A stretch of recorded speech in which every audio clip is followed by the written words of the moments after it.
Today we inaugurate the first annual Nelson Mandela Lecture. The lecture is part of a series of events being held this week to celebrate Nelson Mandela. It is because I am the product of the people of the world who have cherished the vision of a better life for all people everywhere. They insisted in a spirit of self-sacrifice that vision should be realized in South Africa too. They gave us hope because we knew by their solidarity that our idea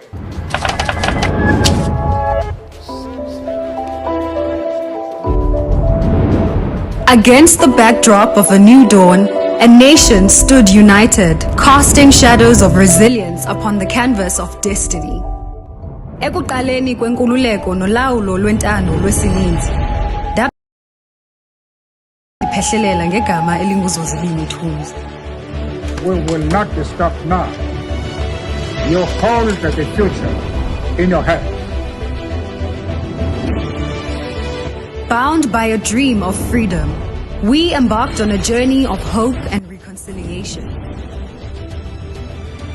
Together, we celebrated triumphs that echoed across the globe. Where colors dance and stories run, South African artists weave their tales. Our voices rise forevermore. Innovation blooms in South Africa's journey. From technology's forefront to automotive mastery, pioneering breakthroughs and nurturing minds. Our legacy.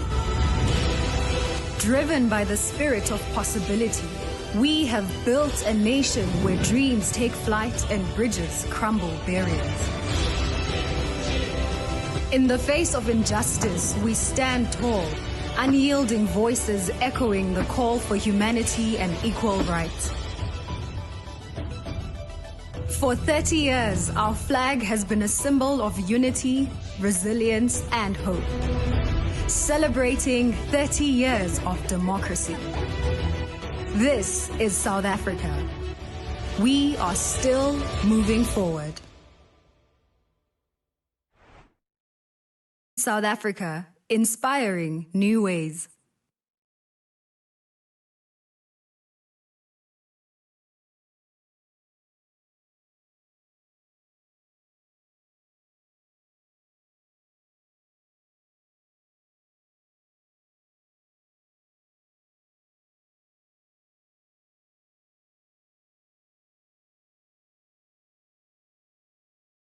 They don't kick down doors for the sake of noise. They knock twice, then walk in anyway, because justice rarely comes by invitation. They were born into systems that promised peace but delivered silence, that praised democracy but feared dissent, that honored rights only in ink, never in action. But still they speak, not because it's easy, because it's necessary. They're the ones who remember that Madiba was 26 when he stopped asking for permission, when he traded comfort for consequence, when he chose movement over memory. They know legacy is not a statue, it's a verb. It's the risk you take to tell the story straight. These troublemakers, they hold the pen now. Their trouble deliberate, their power not loud but rooted. They remix archives, they challenge, question, rebuild, not out of rage, out of love. Because they believe in a world where peace does not mean forgetting, where human rights are not headlines, and where democracy is more than a vote, it's a voice that cannot be muted. So here's to the good troublemakers. From Soweto to Sao Paulo, Khayelitsha to Kigali, Braamfontein to Brooklyn. The ones in living rooms, in classrooms, in hashtags. Making trouble, making space, making justice a reality.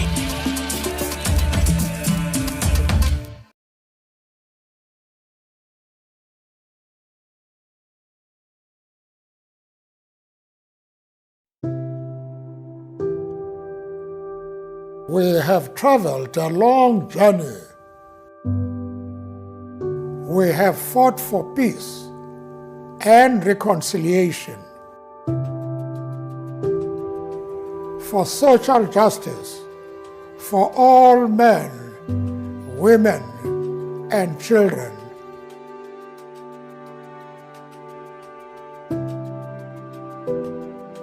To live together in harmony and with equal opportunity. These are ideals I still believe in.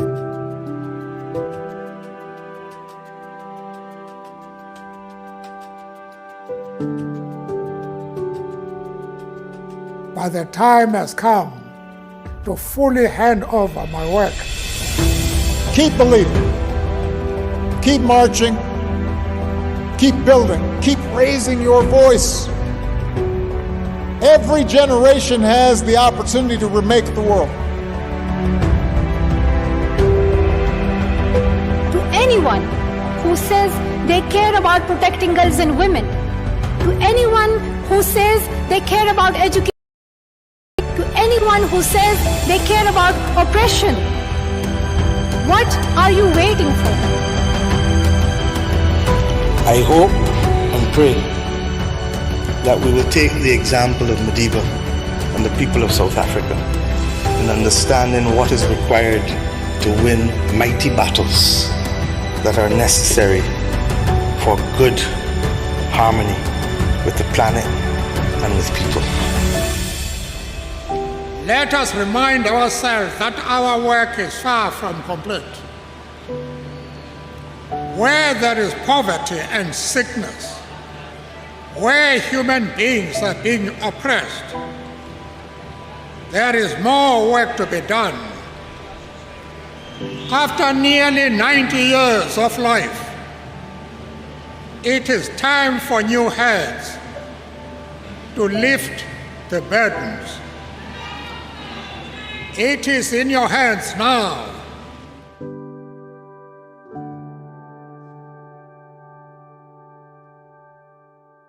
I would like to thank Nelson Mandela Foundation and Early Care Foundation for this opportunity they forwarded to us. I know we're going to continue to build up this relationship we started. We will provide, we will improve our community this way, starting from our ECDs and taking it outside of our ECD centers. We are very, very grateful to get or to receive the money from Early Care Foundation and from Nelson Mandela, because we are where we are today because of that funding.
Technology has sped up time and made our lives increasingly complex, created a world where it can sometimes feel hard to catch your breath and find the space to truly connect with those you care about. With so much to worry about, it can be difficult to find light amidst the darkness. So you need to surround yourself with those things that bring you pause, make you smile, feel loved, so that these moments become lifelong memories.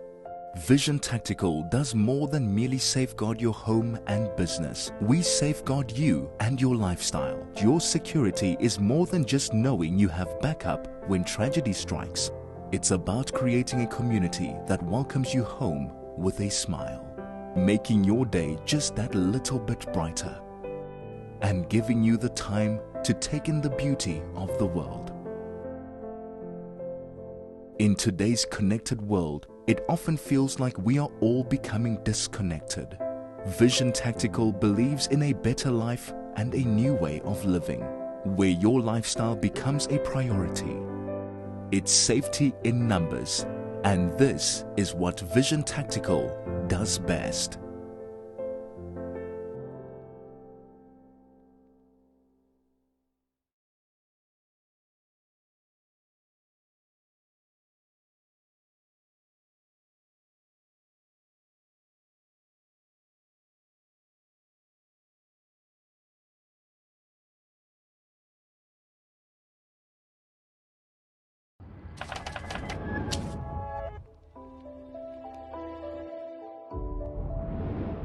Against the backdrop of a new dawn, a nation stood united, casting shadows of resilience upon the canvas of destiny. Ekuqaleni kwenkululeko nolawulo lwentando lwesininzi, ndaphefumla okokuqala umama wandiphehlelela ngegama elinguzozibini Thunzi. We will not be stopped now. You hold the future in your hands. Bound by a dream of freedom, we embarked on a journey of hope and reconciliation. Together, we celebrated triumphs that echoed across the globe. Where colors dance and stories run, South African artists weave their tales. Our voices rise forevermore. Innovation blooms in South Africa's journey. From technology's forefront to automotive mastery, pioneering breakthroughs and nurturing minds. Our legacy. Driven by the spirit of possibility, we have built a nation where dreams take flight and bridges crumble barriers. In the face of injustice, we stand tall, unyielding voices echoing the call for humanity and equal rights. For 30 years, our flag has been a symbol of unity, resilience, and hope. Celebrating 30 years of democracy. This is South Africa. We are still moving forward. South Africa, inspiring new ways.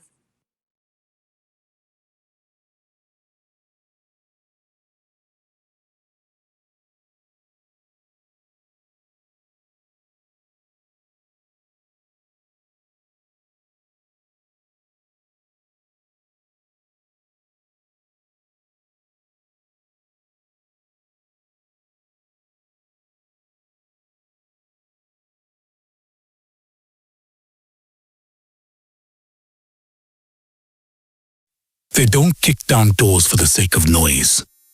They knock twice, then walk in anyway, because justice rarely comes by invitation. They were born into systems that promised peace but delivered silence, that praised democracy but feared dissent, that honored rights only in ink, never in action. But still they speak, not because it's easy, because it's necessary. They're the ones who remember that Madiba was 26 when he stopped asking for permission, when he traded comfort for consequence, when he chose movement over memory. They know legacy is not a statue, it's a verb. It's the risk you take to tell the story straight. These troublemakers, they hold the pen now. Their trouble deliberate, their power not loud but rooted. They remix archives, they challenge, question, rebuild, not out of rage, out of love. Because they believe in a world where peace does not mean forgetting, where human rights are not headlines, and where democracy is more than a vote, it's a voice that cannot be muted. So here's to the good troublemakers.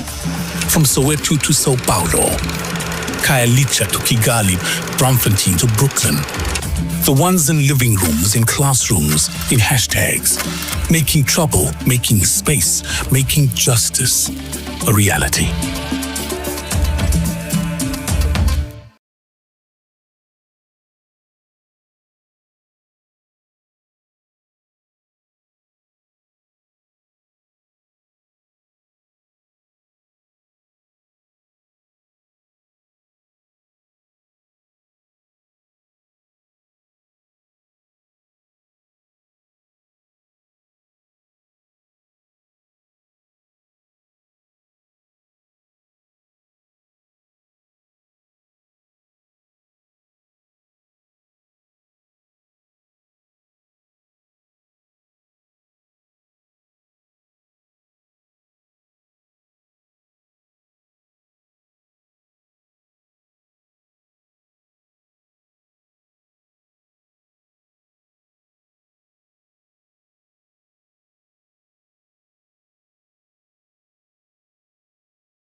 We have traveled a long journey.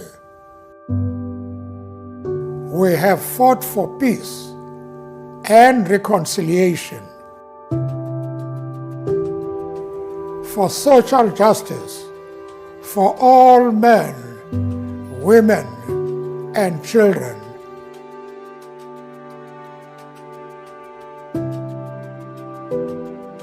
To live together in harmony and with equal opportunity. These are ideals I still believe in.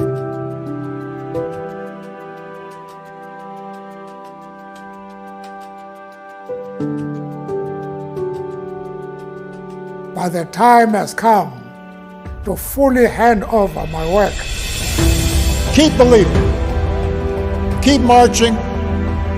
Keep building. Keep raising your voice. Every generation has the opportunity to remake the world. To anyone who says they care about protecting girls and women, to anyone who says they care about education, to anyone who says they care about oppression, what are you waiting for? I hope and pray that we will take the example of Madiba and the people of South Africa in understanding what is required to win mighty battles that are necessary for good harmony with the planet and with people. Let us remind ourselves that our work is far from complete.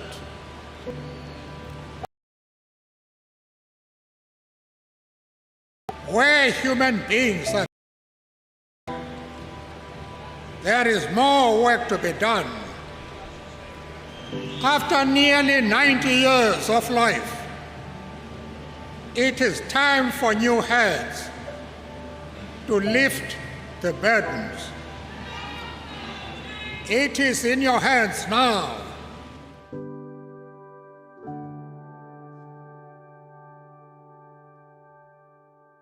I would like to thank Nelson Mandela Foundation and Early Care Foundation for this opportunity they forwarded to us. I know we're going to continue to build up this relationship we started. We will provide, we will improve our community this way, starting from our ECDs and taking it outside of our ECD centers. We are very, very grateful to get or to receive the money from Early Care Foundation and from Nelson Mandela, because we are where we are today because of that funding.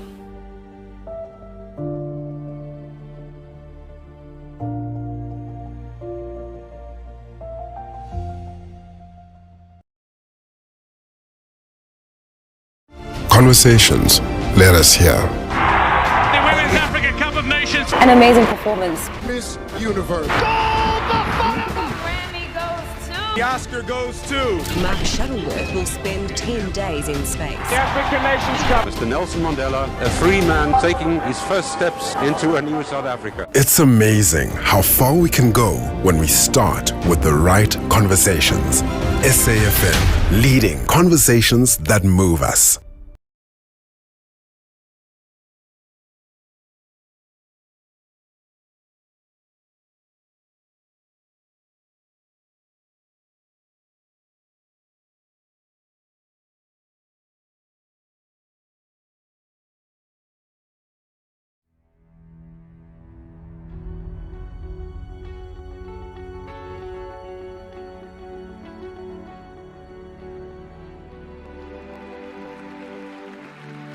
Today we inaugurate the first annual Nelson Mandela Lecture.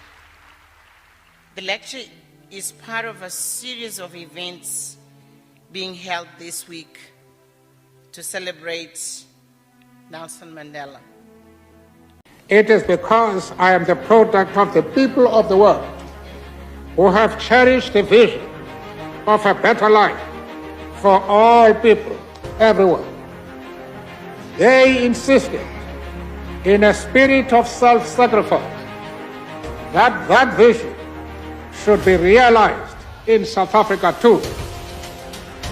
They gave us hope because we knew by their solidarity that our ideas could not be silenced, since they were the ideas of humanity. I am the product of Africa and her long cherished dream of a rebirth that can now be realized, so that all of her children may play in the sun.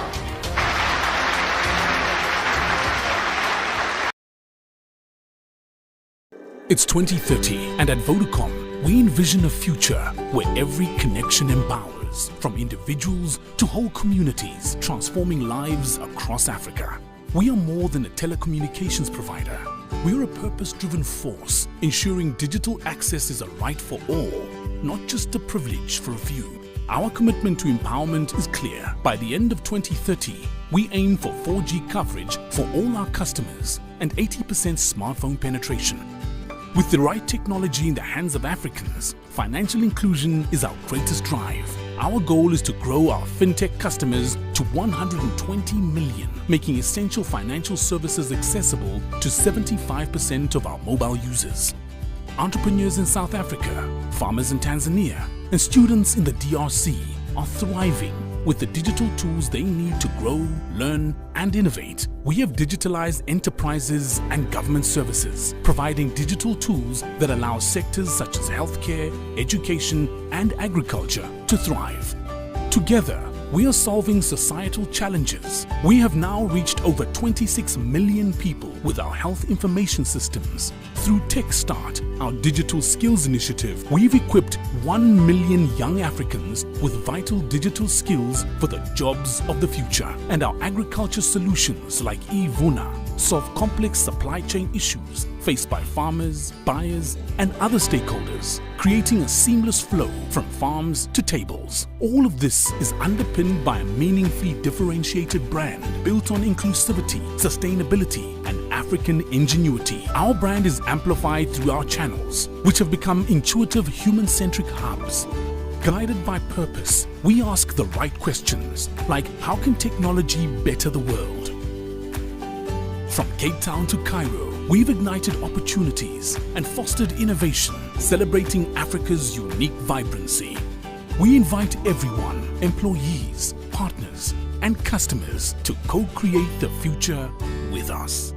We are Vodacom, and we believe that by connecting people with purpose, we can go further together.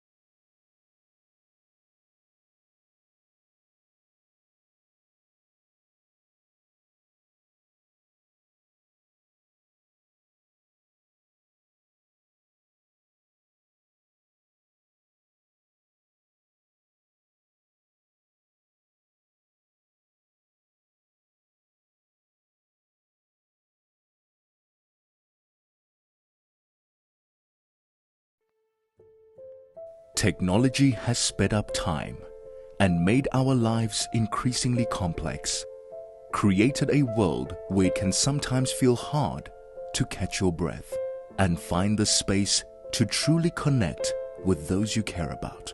With so much to worry about, it can be difficult to find light. So you need to surround yourself with those things that bring you pause, make you smile, feel loved, so that these moments become lifelong memories. Vision Tactical does more than merely safeguard your home and business. We safeguard you and your lifestyle. Your security is more than just knowing you have backup when tragedy strikes. It's about creating a community that welcomes you home with a smile, making your day just that little bit brighter, and giving you the time to take in the beauty of the world. In today's connected world, it often feels like we are all becoming disconnected. Vision Tactical believes in a better life and a new way of living, where your lifestyle becomes a priority. It's safety in numbers, and this is what Vision Tactical does best.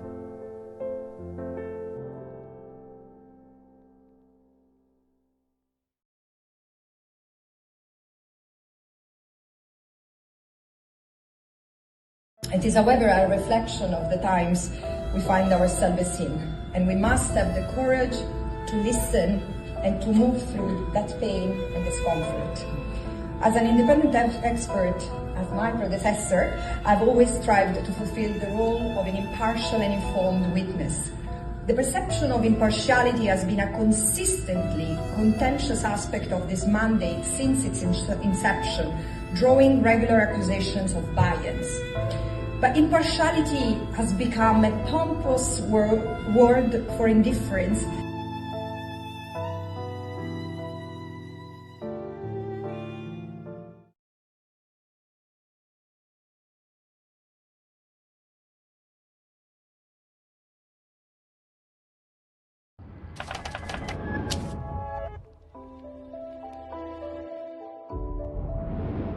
Against the backdrop of a new dawn, a nation stood united, casting shadows of resilience upon the canvas of destiny.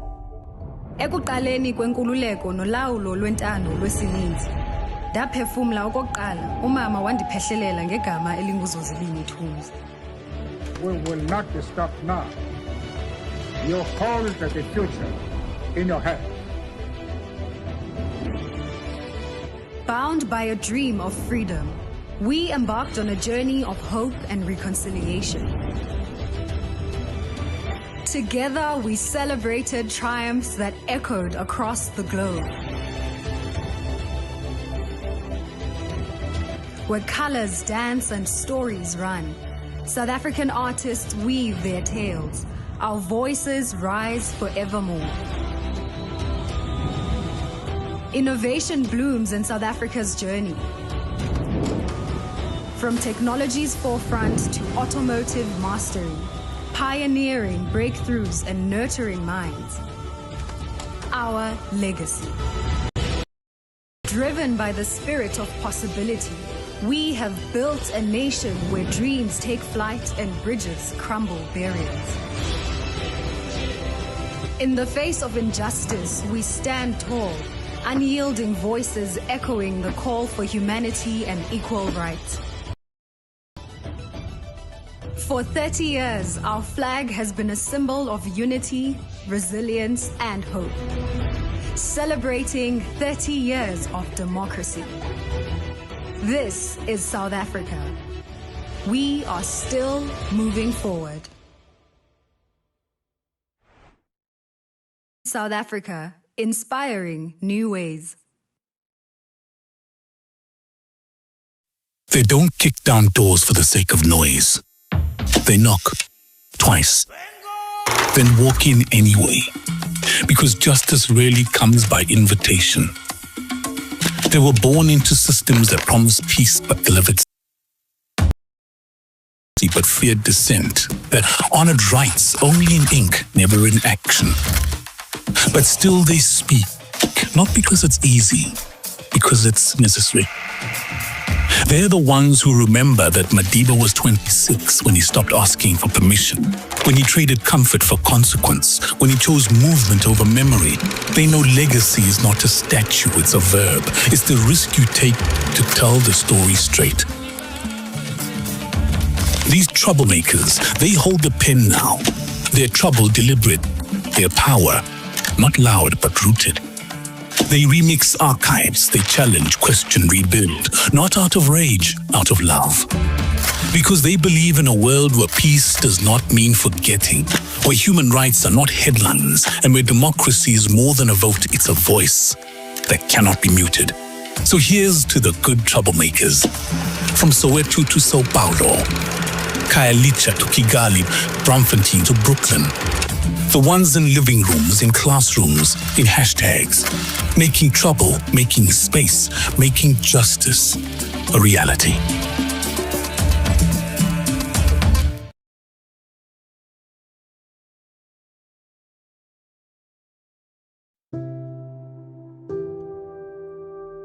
We have traveled a long journey.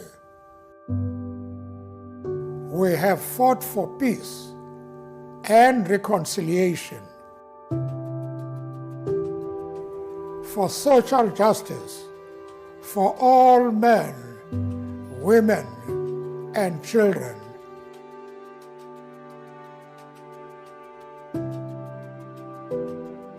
To live together in harmony and with equal opportunity.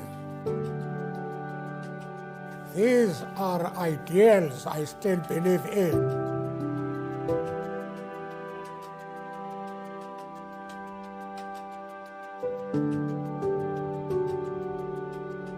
But the time has come to fully hand over my work. Keep believing. Keep marching. Keep building. Keep raising your voice. Every generation has the opportunity to remake the world. To anyone who says they care about protecting girls and women, to anyone who says they care about education, to anyone who says they care about oppression, what are you waiting for? I hope and pray that we will take the example of Madiba and the people of South Africa in understanding what is required to win mighty battles that are necessary for good harmony with the planet and with people. Let us remind ourselves that our work is far from complete. Where there is poverty and sickness, where human beings are being oppressed, there is more work to be done.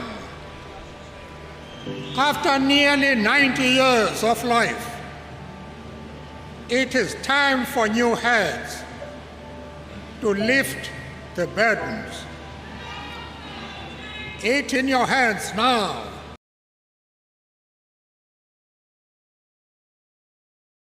My name is Ridi Tabi. I'm a broadcast journalist, a South African journalist and moderator living and working in Washington, D.C., and that's all I'm going to say about that.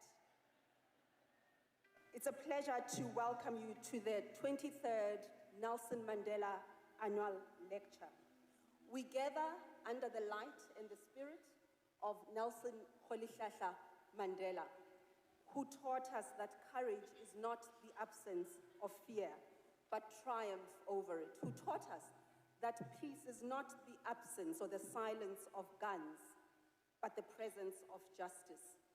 I think I'm not the only person who is rattled by what is happening in the globe today, a transactional foreign policy posturing by the most powerful nation in the world, the guns and bombs that are going off in Gaza, in the Sudan.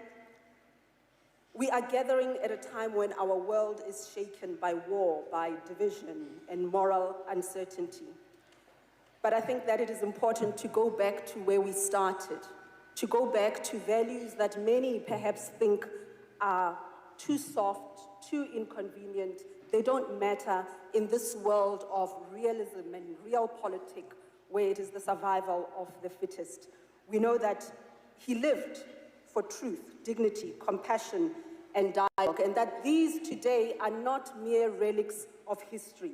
They are the campus that we need to navigate this uncertain world. So it is in that spirit that I welcome you to the lecture this afternoon.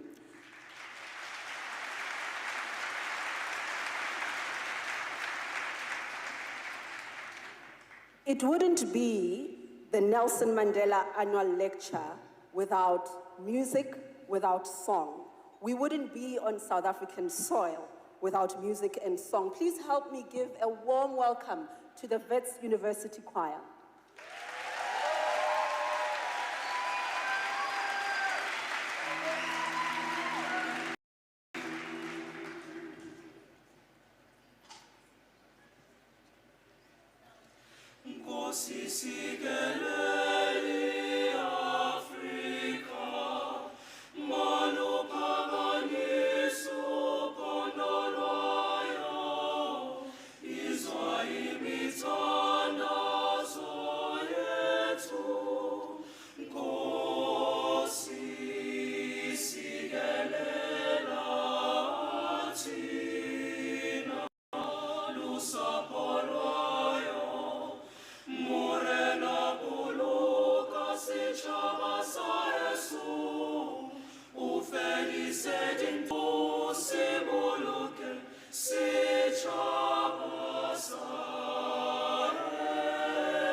United we shall, let us live for freedom in South Africa,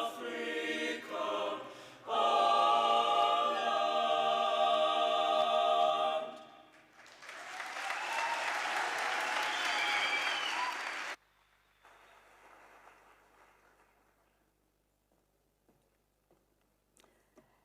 Thank you to the Wits University Choir. We'll give you a moment.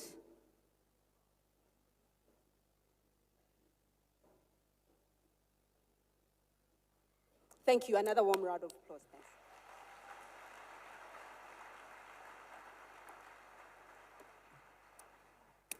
It gives me great pleasure to introduce you and welcome the NMF, Nelson Mandela Foundation Chief Executive Officer, Dr. Mbongiseni Buthelezi.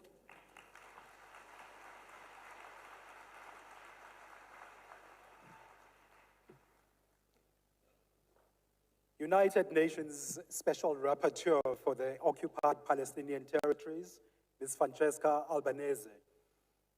Members of the Mandela family here present with us, ministers and deputy ministers of the South African government, premiers, members of provincial executive committees, university vice-chancellors here present, United Nations resident coordinator, Mr. Nelson Mufu, and colleagues from the United Nations, ambassadors and all members of the diplomatic corps, trustees of the Nelson Mandela Foundation, friends and supporters of the foundation, distinguished guests, ladies and gentlemen. On behalf of the Nelson Mandela Foundation, I thank you for attending the 23rd Nelson Mandela Annual Lecture. All 3,500 of you in this room,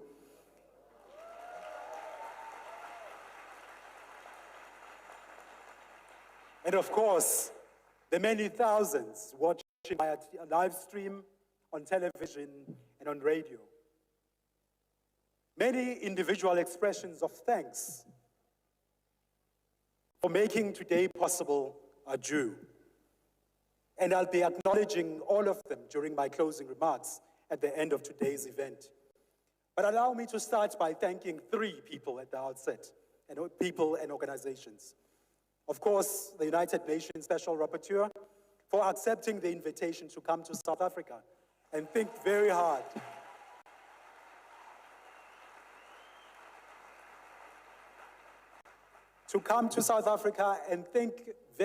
with us about the moment we are in the world, and to dream big about liberatory possibilities.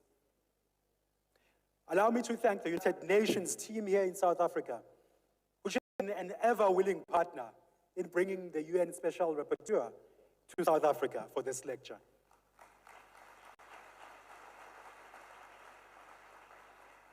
And finally, for now, we are grateful to the Sandton Convention Center for making this facility available to us at a very late notice.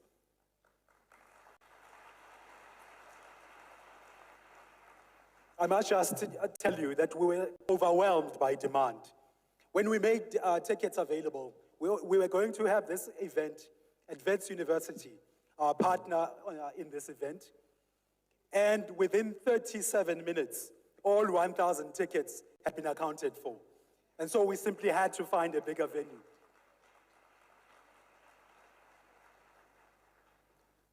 I agree with me that this year's lecture finds the world in a moment that is difficult to make sense of and painful to live through. We know that major geopolitical shifts are underway. We know that climate change is impacting in dramatic ways on societies across the world, and especially in the global south.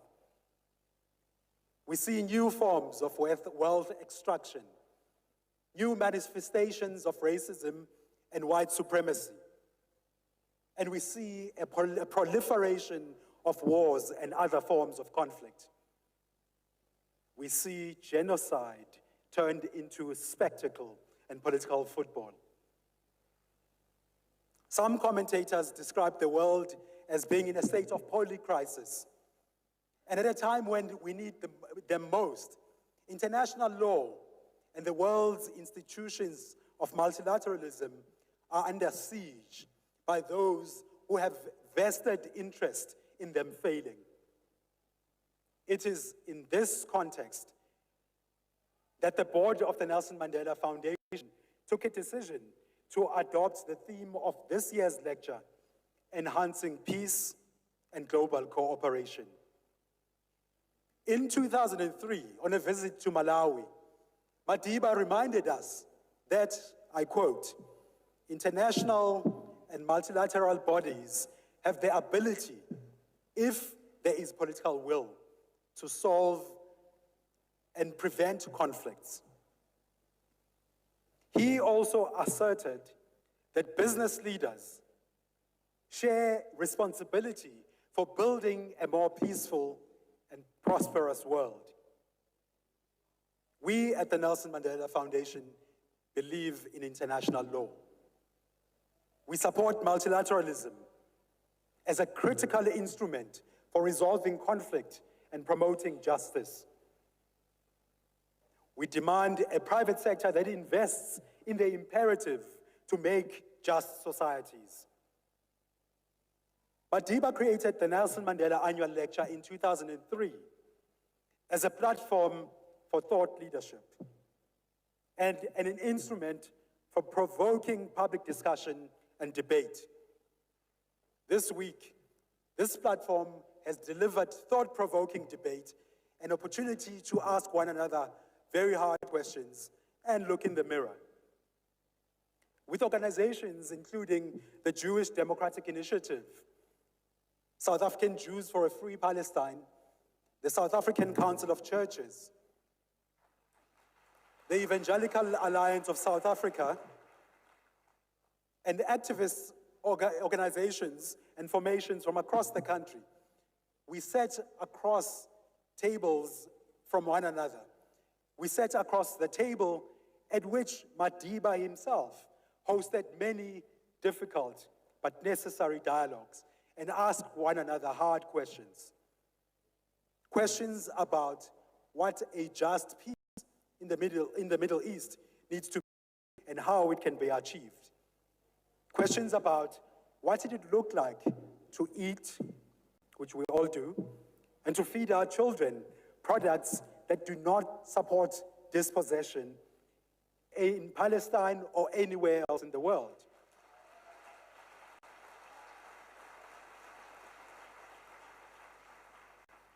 We were also asked hard questions too as organizations, especially those carrying the legacy of Madiba, about our role in fighting injustice in the world today and who we take money from. Predictably,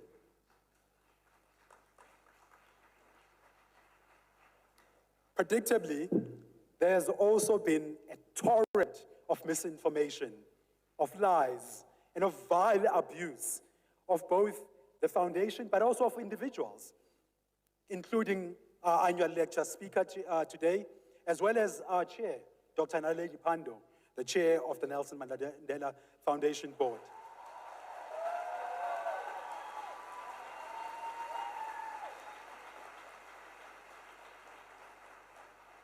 Allow me to take a moment to thank the Ahmed Kathrada Foundation, who along with the Andrew and June Mlangeni Foundation and the Sophie and Henry de Bruyn Foundation have stood up to those who are trying to bully us into silence.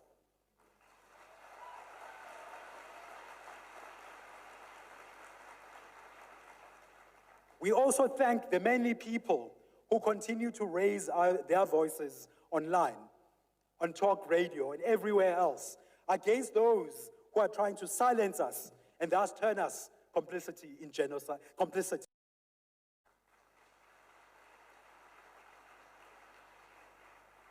More than ever, we need platforms like this annual lecture as we strive to make sense of the world and identify strategies for effecting meaningful and sustainable change.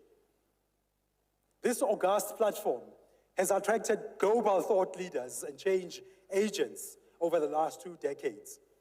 I'm proud to say to date, 7 Nobel Prize winners,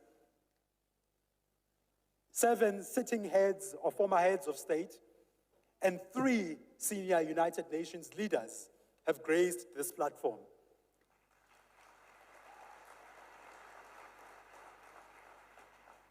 Ms. Albanese will be, of course, the 4th senior UN leader to do so today.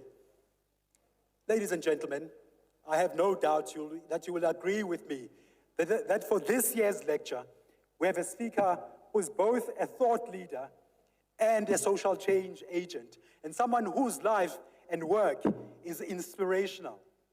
I cannot wait to listen to Ms. Albanese's lecture. Thank you.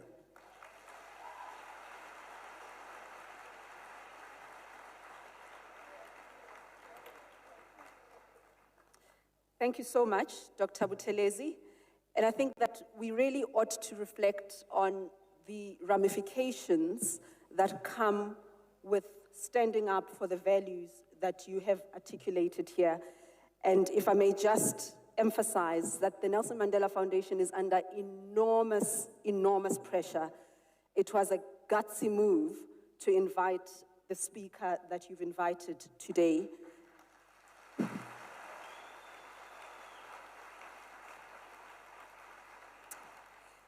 And there are consequences to these actions, as we saw through Madiba's life, and we'll talk more about these consequences in our fireside chat after the lecture. But I was thinking of a word as you were speaking, indifference, that indifference is the enemy at this very fractured time. Allow me to introduce you to Nelson Mufa, who is the UN Resident Coordinator, and he will share perspectives on the theme of the lecture this year. Please come forward.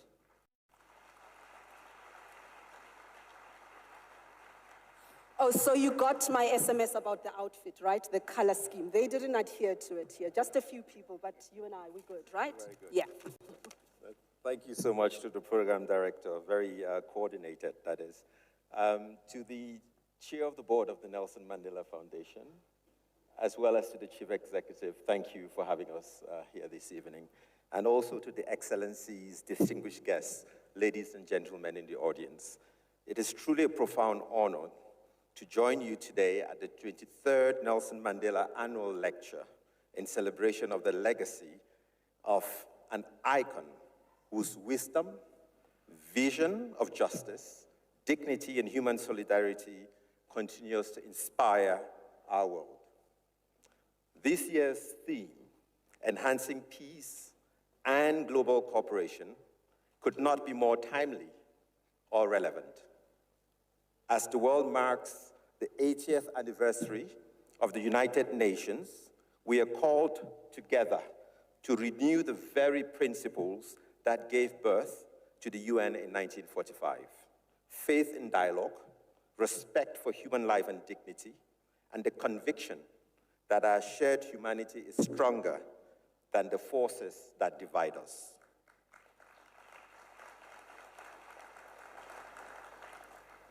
In his recent address to the General Assembly, the United Nations Secretary General Antonio Guterres urged world leaders to choose cooperation over fragmentation and reclaim the ethical foundations of multilateralism, reminding us that peace requires dignity, justice, and inclusion for all.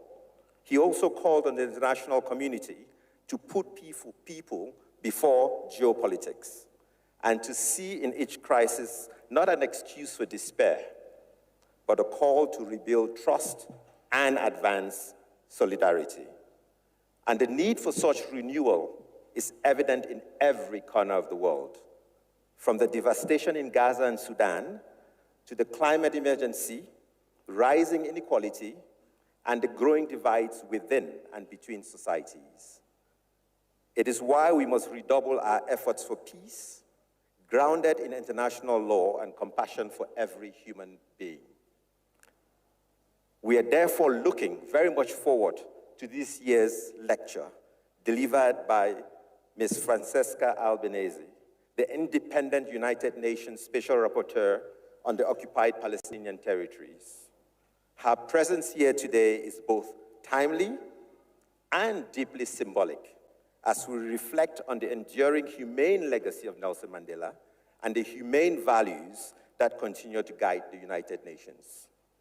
Special rapporteurs, as independent experts, play an indispensable role in amplifying truth, accountability, and the lived realities of those most affected by injustice.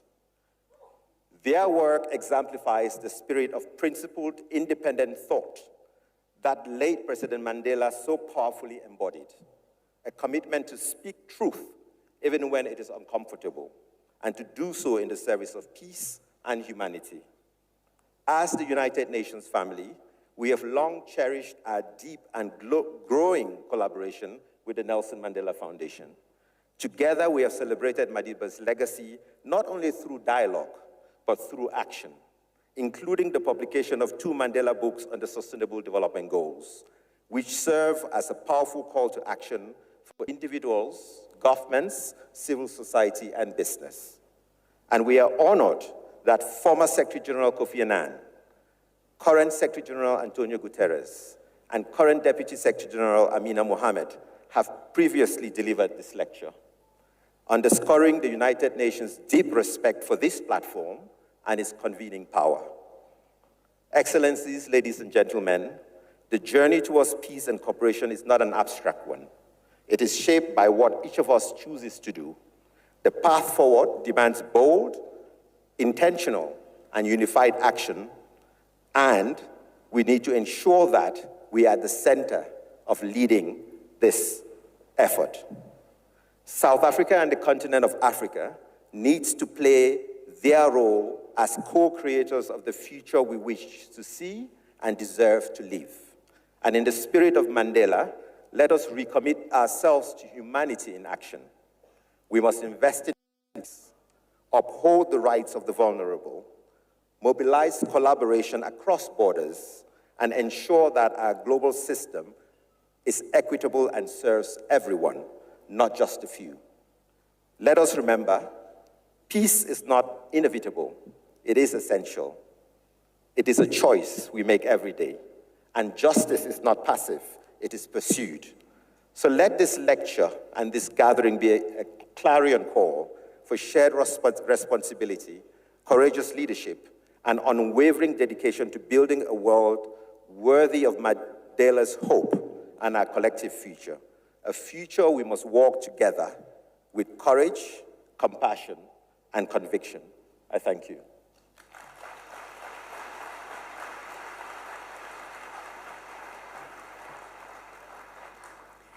Thank you so much, Mr. Mufa. And as you said, that peace is a choice, so we can presume that the opposite of peace is also a choice.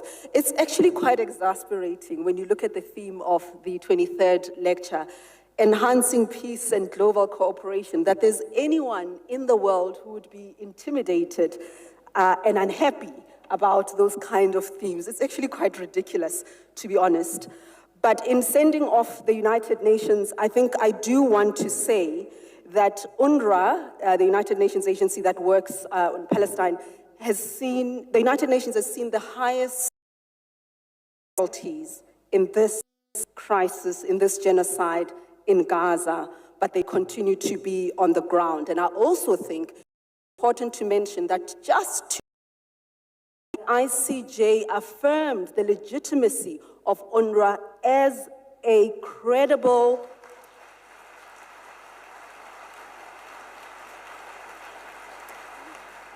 as the only credible authoritative agency for humanitarian aid in Palestine. And they also ruled that there's no evidence that has been brought by Israel that UNRWA has been infiltrated by Hamas. Go argue with the wall. It's the ICJ that said so. I'm just repeating it to you. It is a pleasure right now to introduce you to the chairperson of the Nelson Mandela Foundation, a leader whom we still call minister, but she's not a minister anymore, Dr. Naledi Pandor.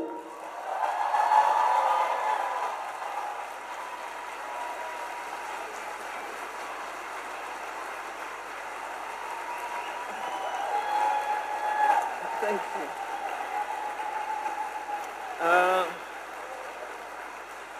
Thank you very much. It's very kind of you. Well, I'm going to do that awful thing of saying I attach myself or something like that, some poor English like that, to the protocol that was indicated by the Chief Executive Officer of the Foundation. Awful. So let me, just to ameliorate a little bit, say, Excellency, distinguished guests, ladies and gentlemen. Well, good afternoon to you all. Assalamu alaikum wa rahmatullahi wa barakatuh. I would not be true to myself if I did not begin by saying I wish to express my sincere thanks to all those who stepped in when it seemed that we could not afford to host the lecture, because those who normally support us became fearful of being in support of justice and freedom. So those who stepped in, I thank you. So, ladies and gentlemen, distinguished guests, and all who are following today's event, wherever you are in the world, receive my greetings from the Nelson Mandela Foundation's Board of Trustees. And I thank all our trustees for being here today. We thank all of you for supporting the 23rd Nelson Mandela Annual Lecture. Chief Mandela, I know I'm not pronouncing it quite the way you want me to, but I hope you'll forgive me. It is my singular honor and pleasure to introduce our speaker this year. Ms. Francesca Albanese hardly needs introduction, of course, given the many ways in which she has inspired people around the world with her courage and tenacity in advocating for the freedom of the Palestinian people, over many, many years. She's a human rights lawyer and a legal scholar who has specialized in the histories and contemporary realities of the Middle East. She has taught at universities in Europe, the Middle East, and the United States, and is widely published. Her 2020 book, Palestinian Refugees in International Law, is a magisterial work. Ms. Albanese has a long association with the United Nations going back to 2003. She worked in the Office of the High Commissioner for Human Rights and in the Relief and Works Agency for Palestine refugees. In 2022, she was appointed the UN Special Rapporteur on Palestine. Special rapporteurs have the mandate of monitoring, promoting, and raising awareness on a particular human rights matter all around the world, as well as facilitating a global discussion on their focus area, which is what we're doing today, and ultimately seeking out action to address that human rights issue. The role is a demanding duty for one individual, and even if there were a group of experts, it still would be difficult.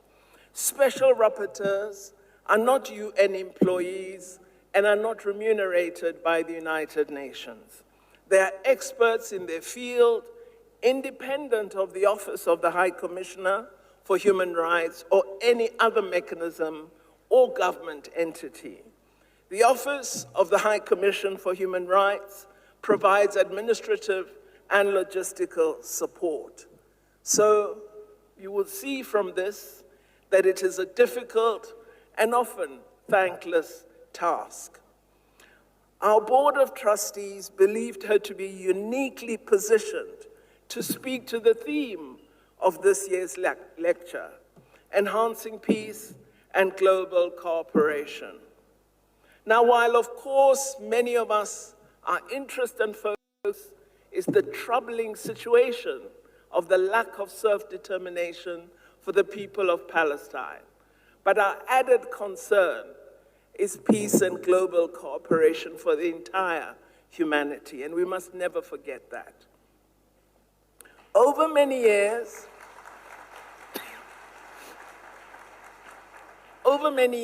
I have followed Ms. Albanese's career with great admiration. We had occasion at one time to speak on the telephone, and I'm sure she regretted allowing me to have her number, because it allowed me to twist her arm and persuade her to come to our country.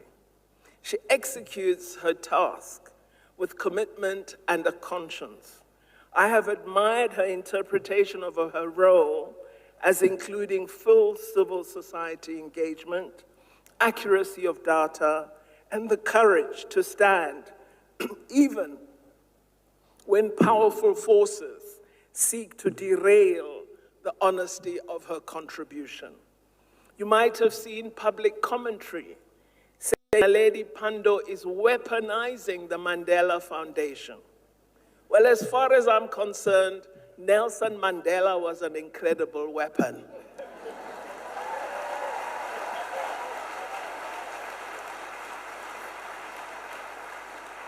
I am sure that this afternoon, I speak for all of us when I say that we are looking forward to Francesca Albanese's lecture with a great sense of anticipation. I hope that we will listen carefully, draw lessons, draw inspiration. So without any further delay, allow me to most enthusiastically invite her to present the 23rd Annual Nelson Mandela Lecture. I warmly welcome you, Francesca, to this platform.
Molweni.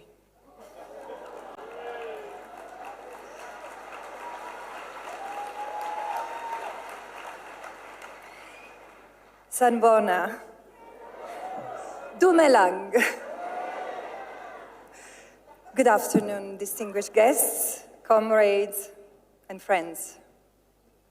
I'm deeply honored and humbled to stand here on the soil that gave Nelson Mandela and one of the greatest examples of liberation and of modern history.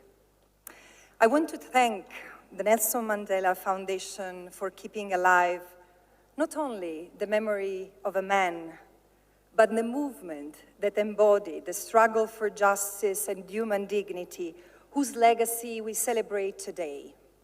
I am deeply honored by your invitation to South Africa to deliver this lecture, reflecting on how Mandela's belief in the indivisibility of freedom and his courage to confront power can guide us through the cruelest injustice of our time.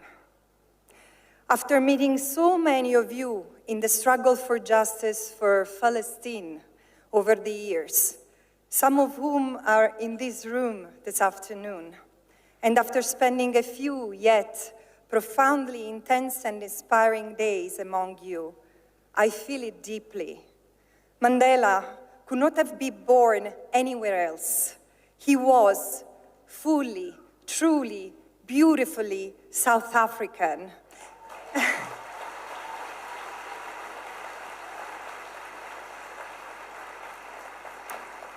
And there is so much of him in so many of you that it cannot be just a coincidence. To invoke Mandela's name is not to canonize him, but to awaken his unfinished struggle within each of us. His legacy invites us to embrace memory not as nostalgia, but as awareness and resistance. His life, not a statue of memory, but a living compass pointing us toward justice, and his lessons endure. The struggle for freedom is never the burden of one person alone, let alone a people alone. When Nelson Mandela walked out of prison, he did more than free himself.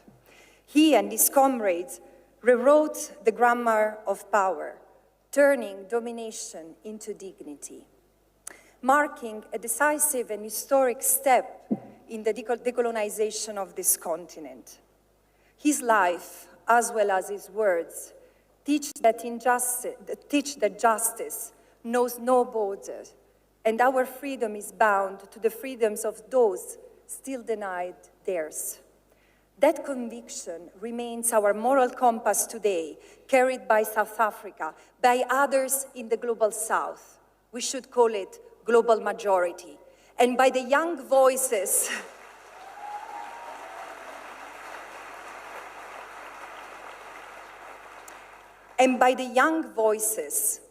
rising from America to Europe and other parts of the global North.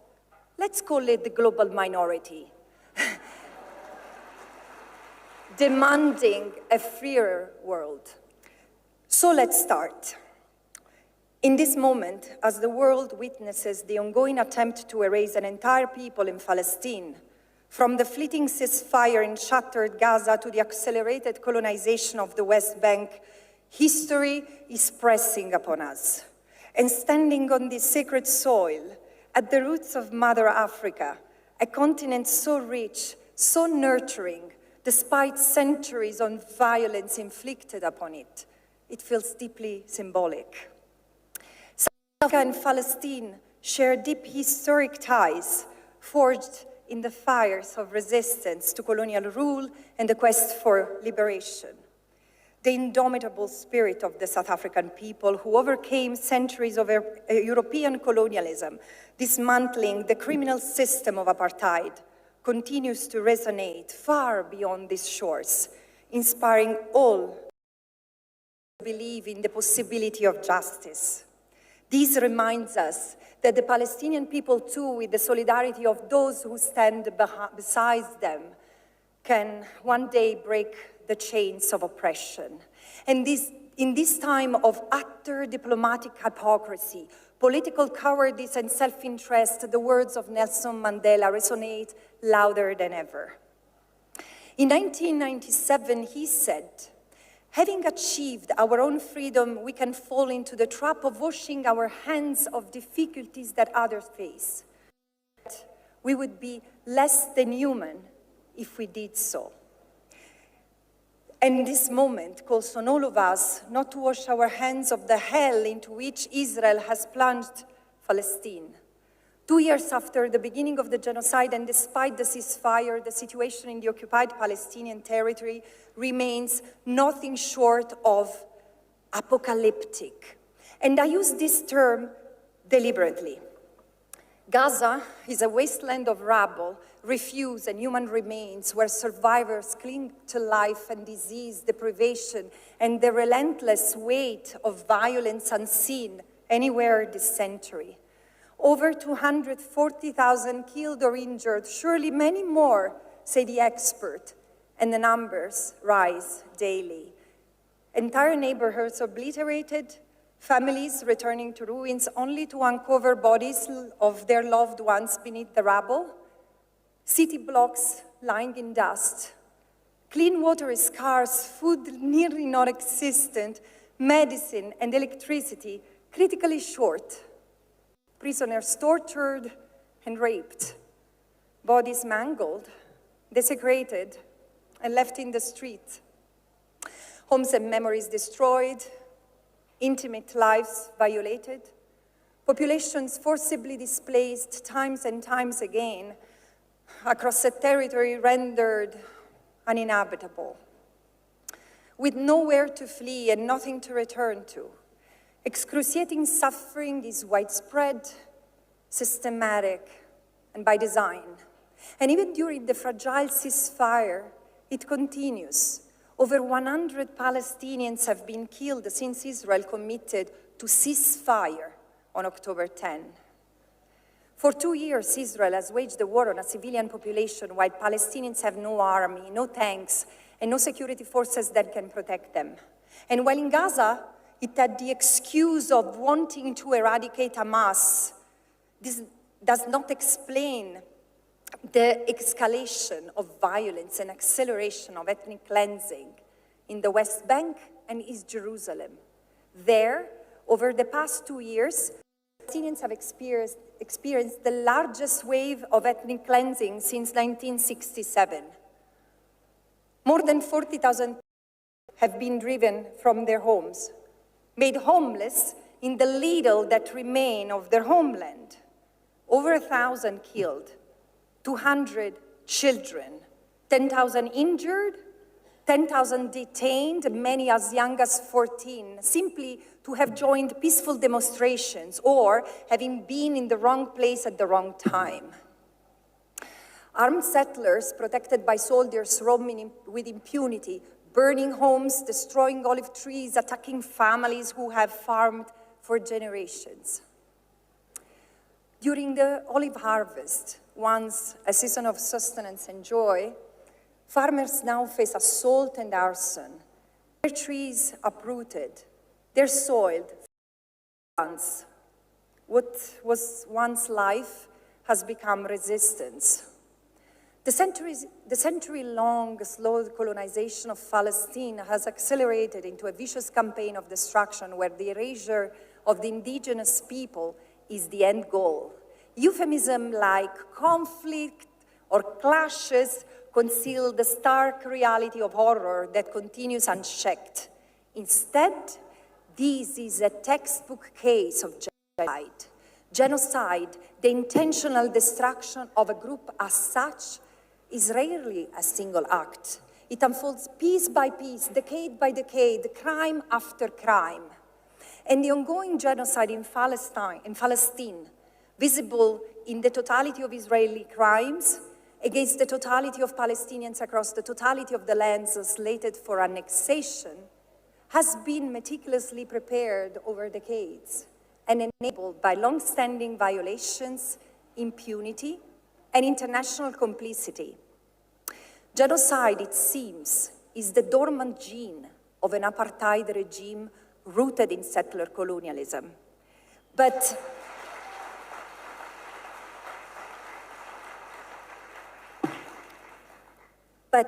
apocalypse, deriving from the Greek apokalypsis, originally means to reveal, to uncover.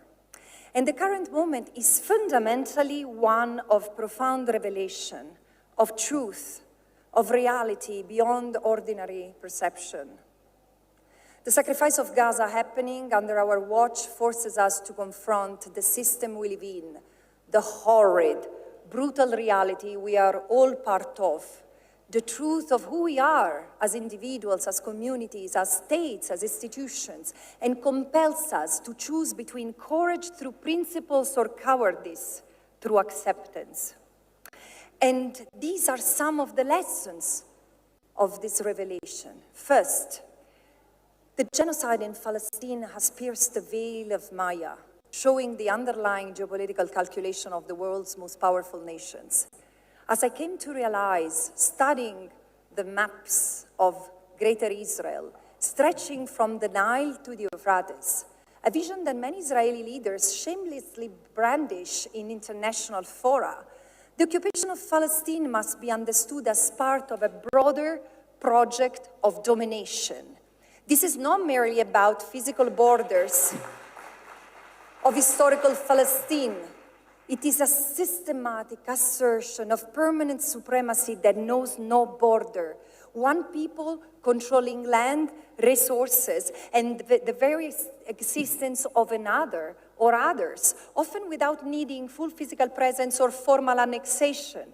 Palestinians are brutalized, dispossessed, and yet they resist.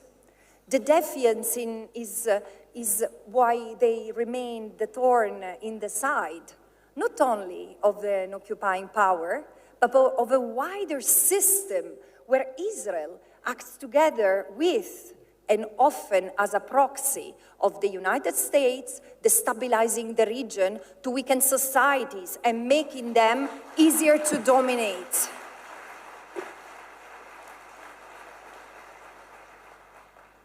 This project is already happening. And the wars and conflicts that have been brought by the United States, its Western allies, and some Arab allies against the peoples in the region speak to that. Palestine's struggle is the stubborn heartbeat of a region fighting for its soul, and the resistance that refuses to be tamed. Second, the Gaza genocide has turned Palestine as the epicenter of global reckoning, exposing how racial, colonial, capitalistic structures make war crimes, crimes against humanity, and genocide a profitable business. This resonates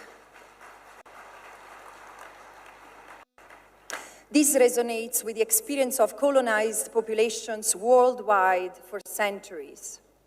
For generations, Palestinians have been turned into a testing ground for weapons and surveillance techniques, providing boundless supply and demand, little oversight, and zero accountability.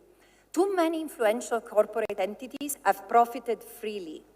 And this explains how, while Palestinians have been killed and maimed in the thousands every fortnight for the past 2 years, Tel Aviv Stock Exchange kept soaring, growing of 213% and amassing $226 billion in market gains only in the first 18 months of the genocide.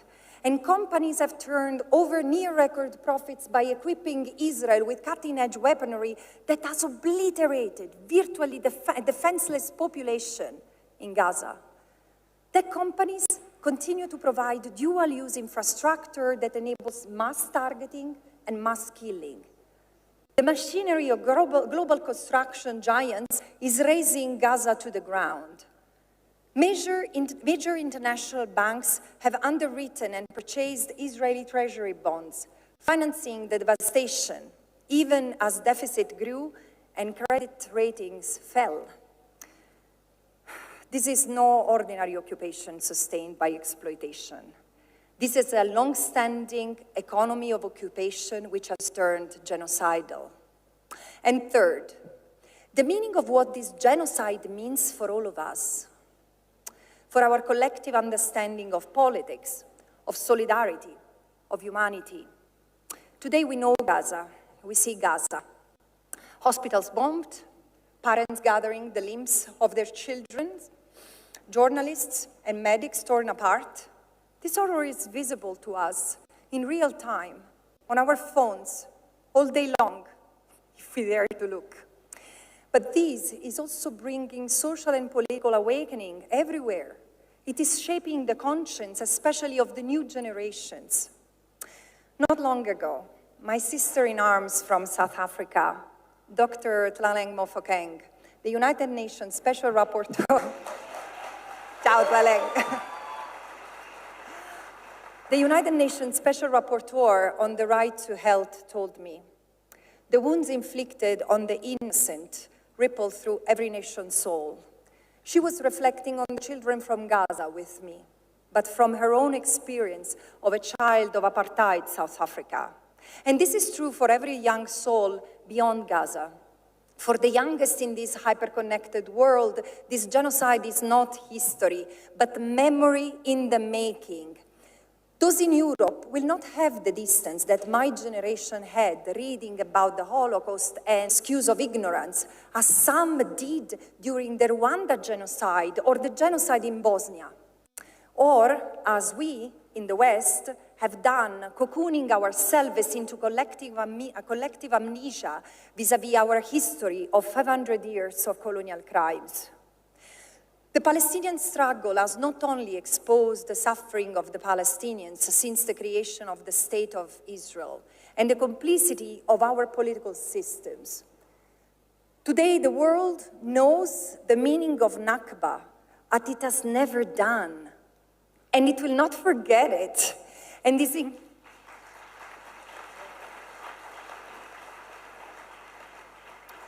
this is increasingly recognized as interconnected with injustices across the majority, the global majority, where economic structures of dispossession remain intact after colonial powers were expelled, and in the global minority as well, where those protesting genocide face fierce repression because the profiteers of the genocide, who are the same who keep seeding misery here in South Africa, as in Congo, as in Sudan, and increasingly across Europe and the United States as well,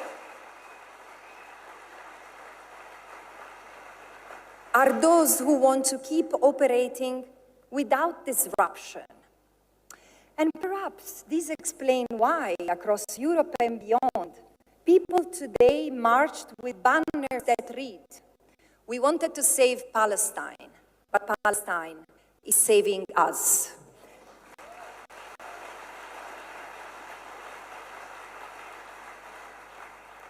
Because we cannot bring the clock back. Palestine has awakened us. And now, with all this knowledge and awareness, the question is simple but urgent. What shall we do? And we seem suspended between the abyss and hope when the old world dying and the new struggling to breathe. I do not know how we will end this, but of something I'm sure. We will not come out of this genocide as we entered it. This is precisely where international law must act. Supporting Palestinian self-determination is not an act of charity. It is a binding obligation on all states.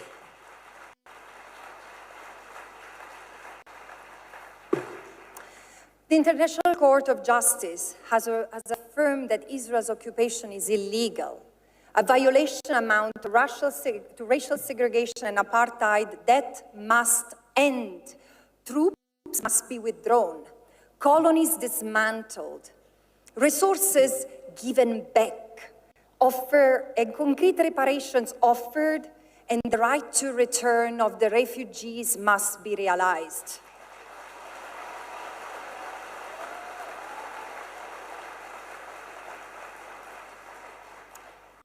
When South Africa brought the genocide in Gaza before the International Court of Justice, while much of the West looked away, or worse, defended and armed the assailant, you, South Africa, did more than just filing a case.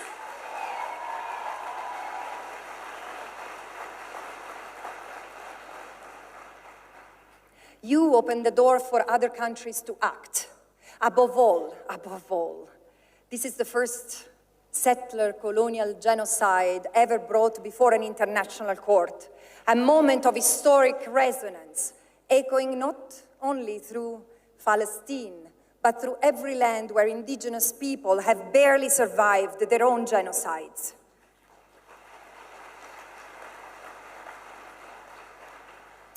This act has rekindled faith in international law, so thank you, South Africa. As a symbolic restoration, a quiet revolution in the history of international law. And in doing so, you proved again who you are, heirs of Nelson Mandela, in this conviction that justice must be lived, not merely spoken.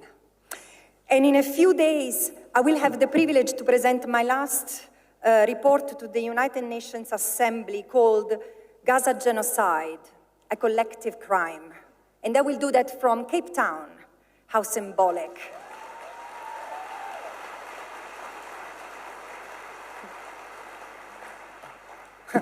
Well, the US has banned me, and with it, my analysis and recommendations, I'm in this country. The country that once again stands at the cusp of what can be the beginning of a new multilateralism, challenging once more colonial and imperial power structures. But you know, as history teaches us, law on paper is never enough. Law is only as strong as the will of states to enforce it, and enforcing it today requires principled choices and courage. And what if states fail to act? What if South Africa and others do not do what they are obliged to do? Impose an arms embargo and suspend trade, investigate and, where warranted, prosecute its nationals who have fought in the Israeli army, prevent businesses from operating in Israel, and stop pro-genocide forces in this country from dehumanizing Palestinians and harassing anyone who stands in solidarity with them.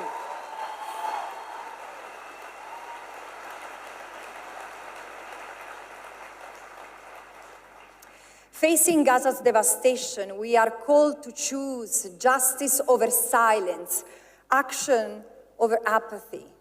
And each of us must also act. The hard part. Make ethical choices as consumers, teachers, students, civil servants, now more than ever called to be more civil than servants. Stop buying products that sustain the illegal occupation and genocide.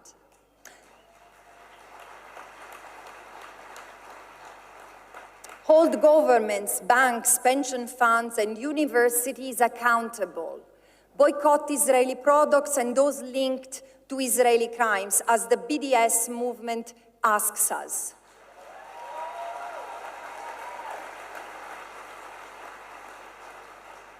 We have to mobilize unions, coordinate with global solidarity movements, demand divestments from universities and institutions that are engaged with the Israeli occupation, apartheid, and genocide. And as Dr. Naledi Pandor once said, you said it, if the workers worldwide struck for a month, the genocidal assault on Gaza would stop immediately.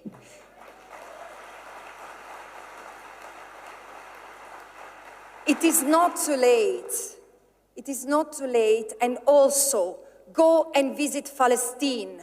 While Gaza is still under full blockade, so much can only be learned and understood of occupation by witnessing the daily struggles Palestinians face in the West Bank, East Jerusalem, and in what remains of historical Palestine, as well as the beauty that permeates that land. And finally, we must demand the liberation of all Palestinian hostages, especially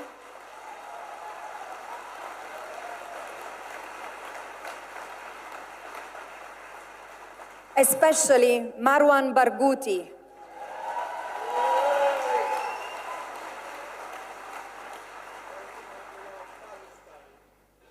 Marwan Barghouti, whose voice has been silenced for far too long. And in a world where powerful states and corporations seem to perpetuate and advance greed-driven interests at our expense, we who do not hold unlimited wealth, we who do not hold weapons or control algorithms, we can still find new ways forward. I think that South Africa's legacy shows us that no system of oppression can endure forever. And against all odds, the people united can truly challenge and change the course of history. And taking a step back through the century, humanity has always had to fiercely fight for the affirmation of human rights. From the slave trade to racial segregation, women's rights, indigenous people's rights, minority rights, the rights of persons with disabilities, and LGBTQI+, and so forth.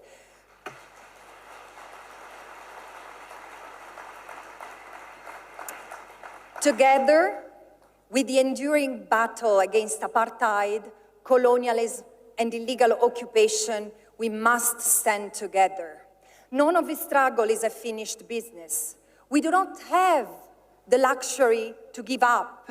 True change and transformation demand courage and yes, sacrifice.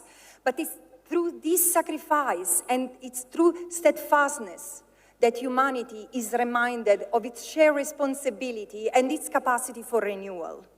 These days, while visiting the archives of the Nelson Mandela Foundation, I held in my hands a poignant script in which Nelson Mandela wrote that across centuries, men and women have come and gone.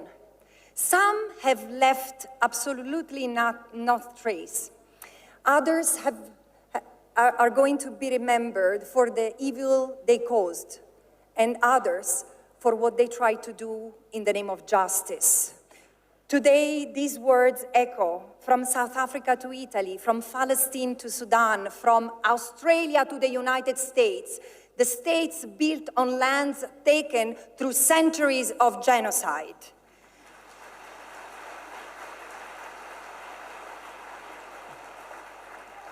And each of us, we should ask ourselves, what do we want to leave on our passage on this earth that we do not receive from our parents, but we borrow from our children? Personally, I never imagined that my path would lead me to confront power in this way. I was born in a small mountain town in southern Italy, and a place that seems ordinary, yet whose lessons were extraordinary. My early years were shaped not by fame and privilege, but by an education that I believe sought to teach me history with honesty. I learned of the Holocaust as a benchmark of human depravity and of Italy's survival through 20 brutal years of dictatorship under Mussolini's fascism and his fascist brigades. A struggle whose sacrifices freed us from tyranny and gave us a constitution grounded in justice, equality, and human dignity. However, what my European education did not teach me was how the horrors of the Holocaust, built upon what Germany had done to the Herero and the Nama peoples in Namibia,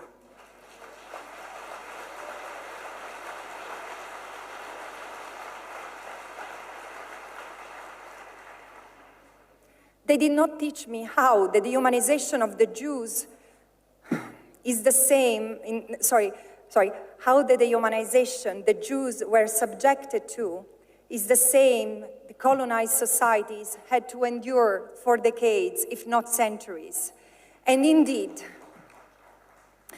as the Israeli historian Raz Segal says, the idea of a superior race was neither born nor died with the Nazi regime, and in fact continues to fester in the world today. And only later in life did I come to understand that centuries of racism, suprematism, and patriarchy that had erased entire communities across Europe before and while expanding into the settler colonial enterprise that would scar millions across Africa, Latin America, and Asia.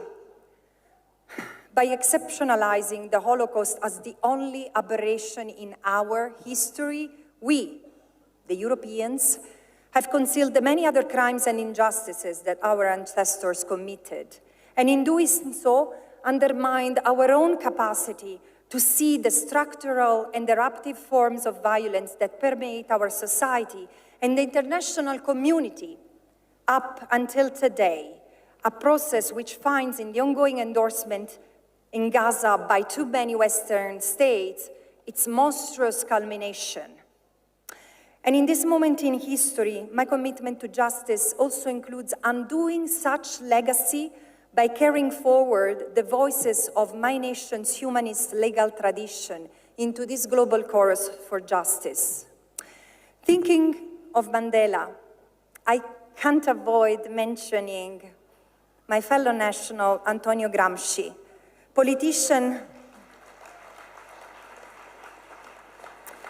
a politician and philosopher who was arrested by the fascist regime in 1926, leading to his death a decade later. He said, "Indifference is the dead weight of history," which I find echoed in Archbishop Desmond Tutu's words. If you are neutral in situations of injustice, you have chosen the side of the oppressor.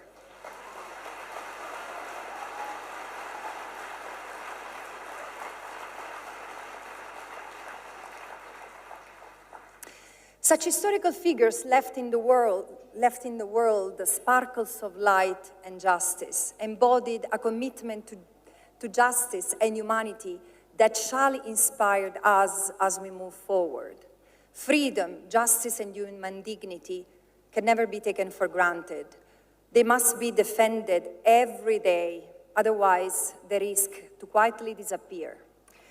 And as I reflect on my ordinary story besides your extraordinary one, I try to fully grasp the depth of Ubuntu.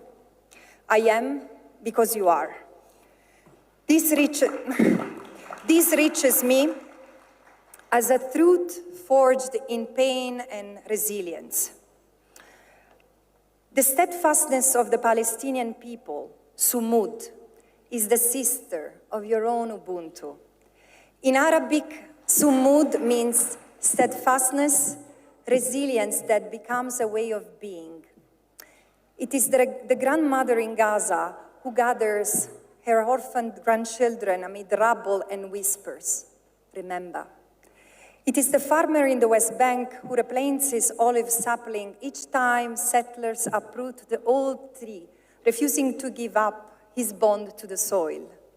It is the children in Gaza studying in tents after their schools have been destroyed. Sumud is resilient with grace, defiance with dignity, the quiet, unyielding courage to keep living, hoping, and loving amid the hardest adversity. Sumud, like Ubuntu, is not merely a word. It is the moral DNA of survival, a profound expression of faith in our shared interdependence, a powerful antidote to the isolation and fear that conflictuality sows at every level and in every domain. Together, they define an ethics of coexistence and perhaps what Nelson Mandela envisioned, a world in which empathy becomes the language of politics, and politics is rooted in justice, as the recognition of our shared humanity. They remind us that no one is truly free until we are all free, and that our dignity is inseparable from the dignity of others. And both teach us that we are bound together in each other's suffering and hope.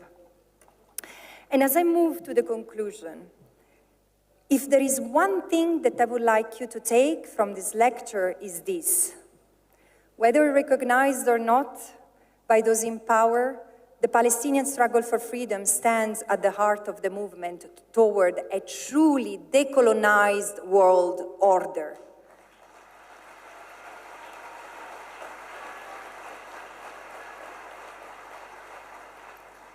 In other words, a world in which international law is applied universally and the crimes of colonialism for which Mandela and his comrades spent 27 years in prison, as hundreds of thousands of Palestinians have in theirs, are finally accounted for. Otherwise, it will be remembered as the greatest moral failure of our time. And that is why, no matter the repression we face, Palestine will increasingly stand at the center of all struggle for justice worldwide. Therefore, as we reflect on peace and cooperation, let's appreciate these. Opposing the bombing or so-called ceasefire is not peace. In this atrocity that some has the audacity to call peace, the Israeli army maintains controls over more than half of Gaza, continuing to kill everywhere, and everywhere it can, and rapaciously steal land and resources across the World Bank, continuing to hold and torment thousands of Palestinian hostages. The self-determination of the Palestinian people appears still as far as it has ever been. And this is why the pressure must continue if the Palestinians are to achieve the same justice that everyone deserves. Millions of ordinary people are crying out for moral clarity and principled leadership, for end of complicity in my beautiful country and in yours, South Africa. They long for a vision that places human life above conquest, dignity above convenience, community above self-interest. They demand an international order rooted in our shared humanity. And this is the new multilateralism that we must build, not one for the few, but one for the many, where solidarity, as the political declination of love, can be fully realized in each and every society. And in this, your leadership lights a path for others to follow. South Africa can and must continue to stand at the forefront, must continue to open doors and compelling others to follow.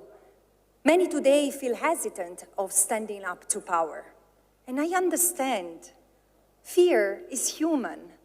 But as someone who comes from a place that has been plagued by the mafia, where the logic of intimidation could smear, torment, and even kill those who stand for justice, I tell you from my heart, it's not the blow that defeats us. It's refusing to pick ourselves back up. The only true defeat is when we left fear and intimidation silence us.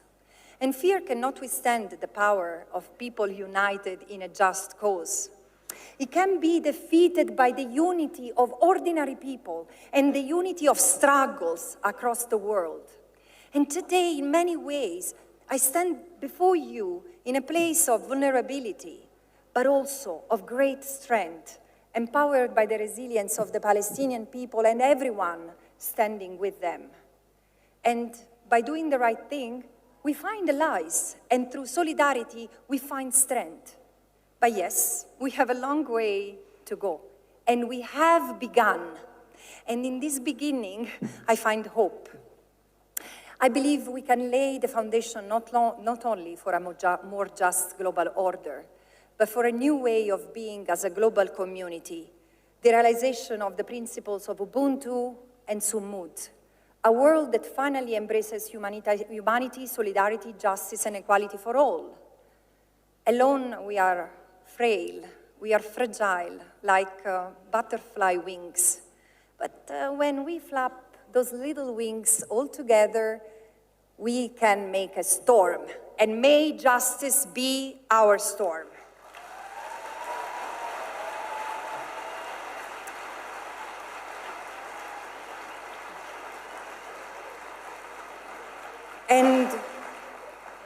And before I leave you, let me use your soil to send a message to the Palestinian people. Whatever happens, Palestine will have written this tumultuous chapter of history, not as a footnote in the chronicles of the would-be conquerors, but as the newest verse in a centuries-long saga of people who have raised against injustice, against colonialism, and today, more than ever, against liberal tyrannies. Thank you, and così sia bonga, and grazie. Shukran.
I think the people have thanked you. Let's get straight to the discussion. Thank you.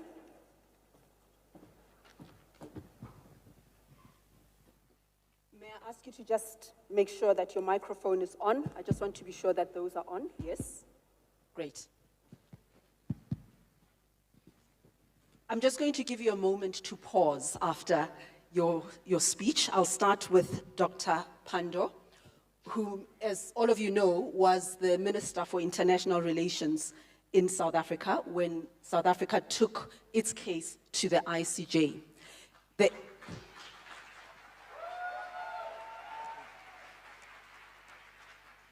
So there have been many detractors who've said South Africa must just withdraw that case or South Africa will be punished. In fact, the ambassador designate for the United States, who was interviewed in the House yesterday or 2 days ago, also said that this would be a priority for him to get South Africa to drop its case. Here's the reality. The case is a trial. It can't be dropped. There are about 14 other nations who have joined, and others have expressed an intention to join. But other detractors have said, you've got enough problems in South Africa. Why go here? Fix your own problems in South Africa. Why did South Africa go there? And related to this question is, what have been the ramifications in words and praxis? What has happened since then? Well, happily, I'm no longer a member of government, so you could invite them at some point to talk on these matters. With respect to the nominee for ambassadorship to our country, I hope the government will use its accreditation power properly. With respect to why we went to the ICJ, our country believes very firmly that international law is important. We've also identified with the struggle for self-determination of the people of Palestine. This is a long-standing position of our government and of the party that is still the largest party in the country, the African National Congress.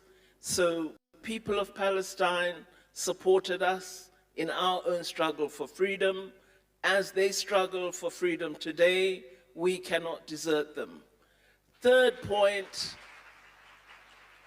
South Africa has rooted human rights and international solidarity in its constitution, particularly in its Bill of Rights and in the chapter dealing with international relations. Thus, it is important in executing practical action that gives concrete meaning to those particular clauses, that when there is harm being done to any person in the world, we should be ready to stand up. The war on the people of Palestine has been one of the most egregious acts of the past decade. There have been many Nakbas, many actions against Palestinian people. But the genocide we've seen since October 2023 is worse than any other conflict that we've seen in recent years. And we felt that government and the people of South Africa could not be silent in the face of such an onslaught. Ms. Albanese, you've said that no system of oppression can endure forever. Looking beyond the devastation that we are seeing every single day, politically, legally, and morally, what must happen for Gaza to begin a process of true self-determination, not a ceasefire that gets signed today and we wake up tomorrow to more bombs and more destruction? What needs to happen politically, legally, and morally for Gaza to begin this process of recovery and self-determination? And I guess where I'm going with this is that how can we move so that the international community can go beyond just managing this crisis, but rather end the occupation that fuels this crisis? Well, I think that the answer is in your question, because, you know, I'm puzzled by how in this horrible moment, member states seem lost, looking for solutions. But the solution is already there. It's in the simple and honest application of international and aid, nothing, and not just in Gaza, in the West. So the answer to your question is the occupation must end. And this is why, together with other independent experts of the United Nations and with the human rights community around the world, we have been not only very skeptical, but concerned and in shock at seeing so many countries applauding that disgrace that they call the peace deal. This is not peace deal. This is not peace. This is whatever under duress, and it's unacceptable. So what is to be done is to ensure that Israel withdraws its troops, dismantle the colonies without building new ones, stop telling the Palestinians what to do, start investigating and prosecuting the architect and the executioners of the genocide. Otherwise, other international courts and other domestic courts will do this, and it has started, and then offer reparations to the Palestinians for 57 years of occupation and the genocide. This is what is to happen. We're going to talk about international law and a new multilateralism, as you said in your speech. But I want to talk about the word genocide, and I go there reluctantly because often this debate around genocide comes in bad faith, where we can be bogged down in this debate for political point scoring while people are dying in Gaza. However, defining this crisis as a genocide does unlock some legal and moral tools and obligations as well on the international community. We know that the Human Rights Commission of Inquiry and participating in that is another luminary of South Africa, Judge Navi Pillay. They released a report not so long ago, and that report, never mind the ICJ or the ICC, that report holds that Israel has committed 4 out of the 5 categories of acts that constitute the crime of genocide under the 1948 convention that covers it. It's in the report. But let's indulge those who want to debate the word, is it genocide, is it not genocide? What do you say?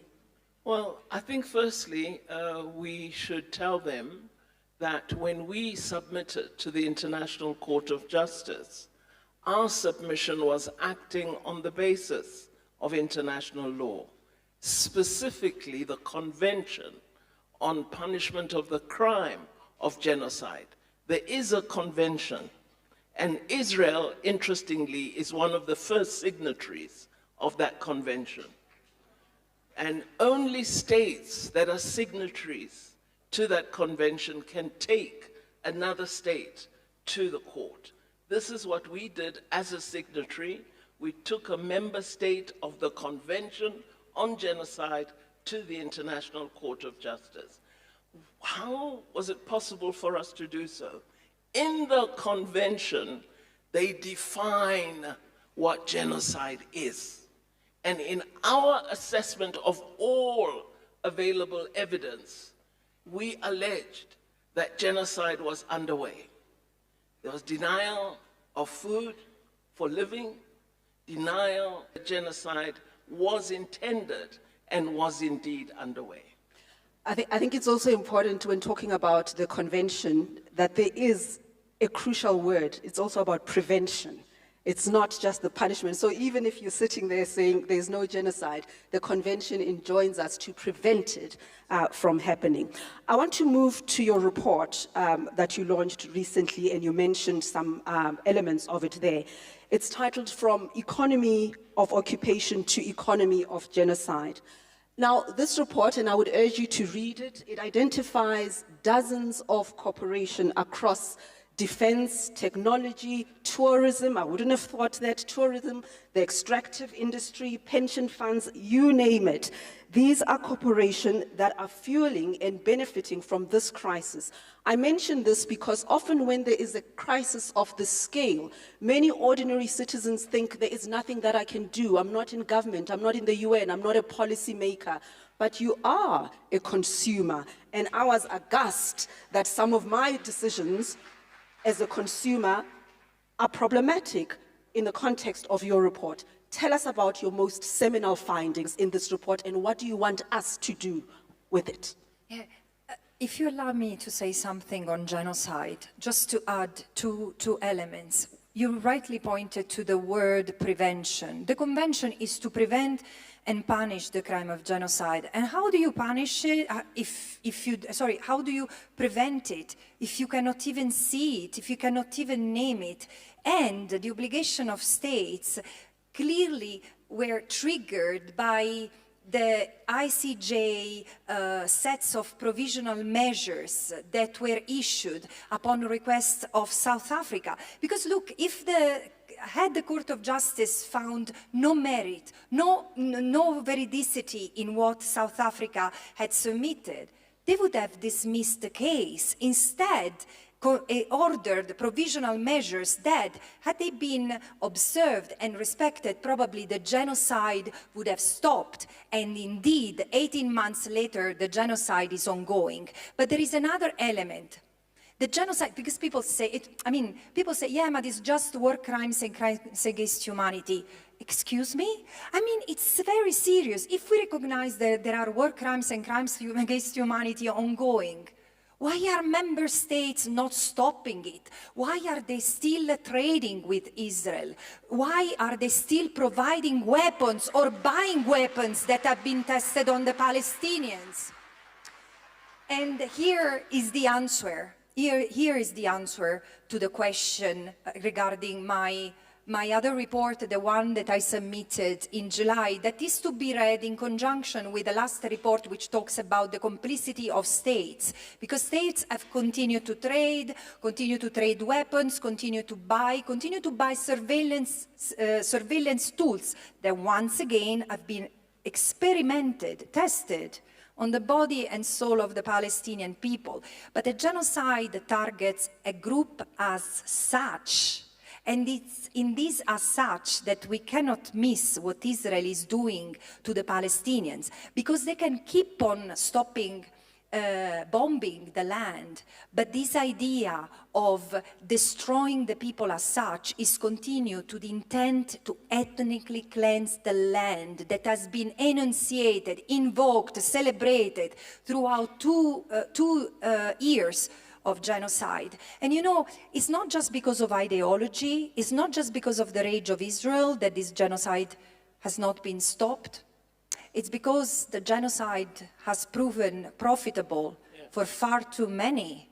And because, look, I could have written the report on the economy of occupation turning into an economy of genocide already, no, the economy of the occupation, sorry, years ago, because Israel has used the private sector like the weapons and heavy machinery, surveillance systems, but also the production of goods and services, the tourism industry, to displace the Palestinians and replace them with settlers. This is what's going on, and this is what continues to go on, and this is what we risk to see happening to the Palestinians, where what is proposed today as reconstruction of Gaza might achieve what the genocide has failed to achieve. Kick out the Palestinians from the little that remain of their land. And this is why we need to stop it, and we cannot call it peace. But is this new? Is this exceptional? Is this only happening to Palestine? No. This is what has happened throughout history. And this is why I say in the report, and of course it will resonate with you in South Africa, but also in DRC, in Sudan, throughout this continent, settler colonialism is not... Settler colonialism has always involved private interests. Private companies have always, historically, been the drivers and the enablers of settler colonial enterprises.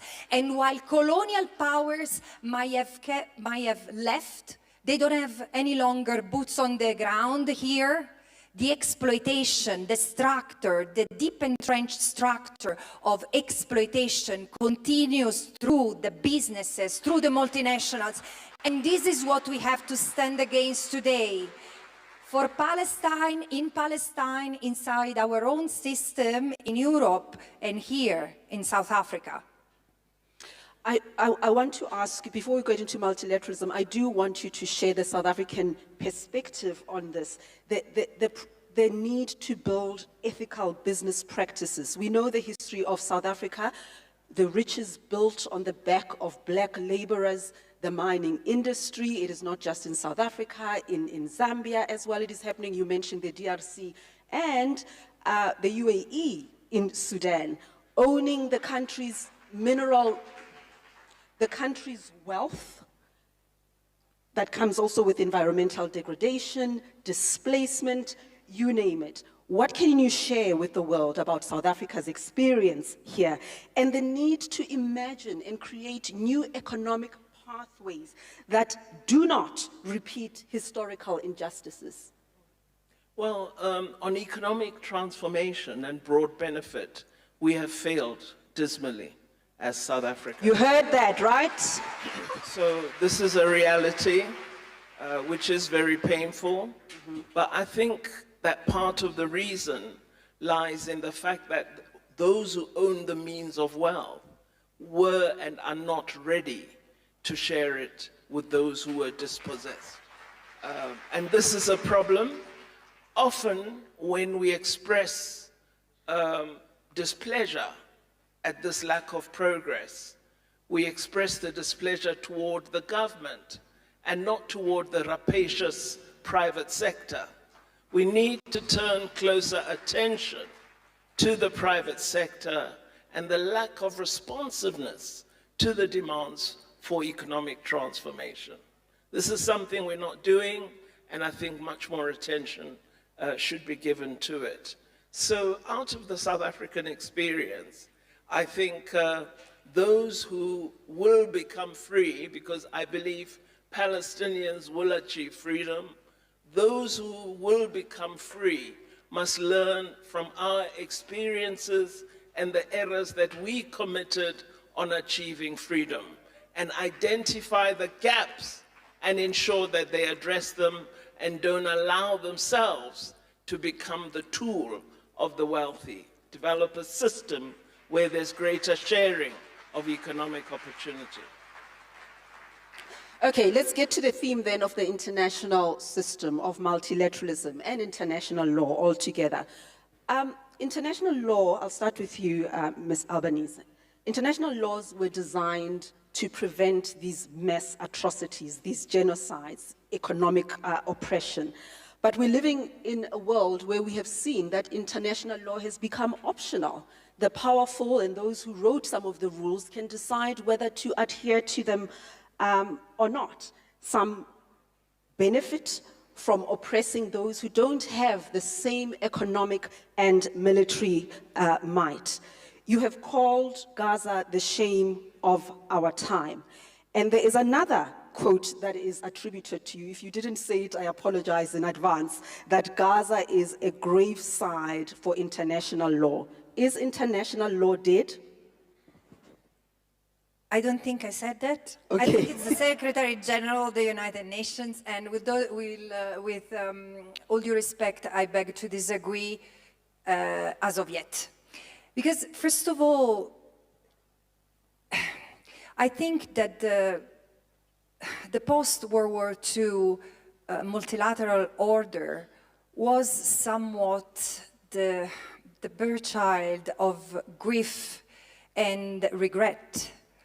International law was already functioning, and it has evolved at that turning point in history. But let's be honest, it's not that the multilateral system that was created 80 years ago was exactly complying with it and delivering on its promises, because the order was consisting of about 50 states, while two-thirds of those who constitute the General Assembly today were still under colonial yoke. So what I think is that justice is an unfinished business. Justice is a promise that is to be delivered daily. And if I take a step back, and if for a moment I manage to not to think of the genocide, I think that we are doing slightly better, because today, as I was saying before in my lecture, we have the perception that justice must be, has already perished in Gaza. As this is where the United Nations has failed terribly, miserably in Gaza, politically, diplomatically, and from a humanitarian point of view. But never before I've heard so many people in the street using international law, referring to the International Court of Justice, demanding justice. And look, the revolution, though quiet, has already started, because as we speak, students are forcing their universities to divest from Israel. Pension funds around the world are divesting from Israel. And lawyers, God bless the lawyers, lawyers worldwide are bringing their governments, corporations, and even Israeli soldiers, nationals or not, before courts. So this is we need to win this. We need to keep on pressing, keep on pressuring, because as I said, We will never get out of this genocide with the same pretense of innocence that we had when we entered it, and we have the opportunity to make it better. So let's hope to deliver to the promise of equality and universality of human rights and dignity that was in fact put on paper in the Universal Declaration of Human Rights at the end of the Second World War. Okay.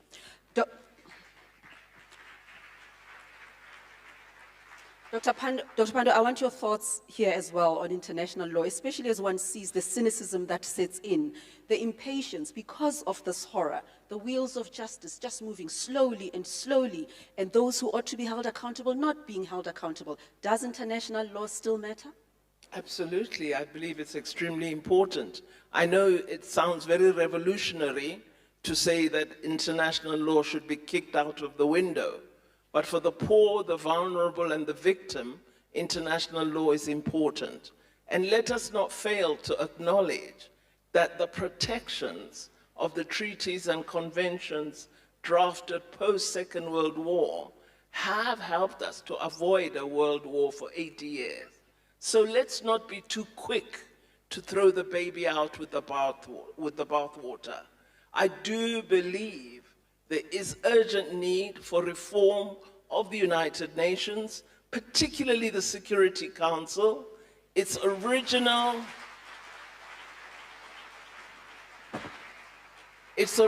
conception was flawed at inception, and it is now a deadly instrument. And it needs to be reformed in order to be responsive to the crises of the world. So for me, international law is important, particularly because of those who are innocent, vulnerable, and marginalized, who are most often the victims. But we need stronger instruments, stronger institutions in order to ensure that when protection is needed, enforcement is available to ensure protection.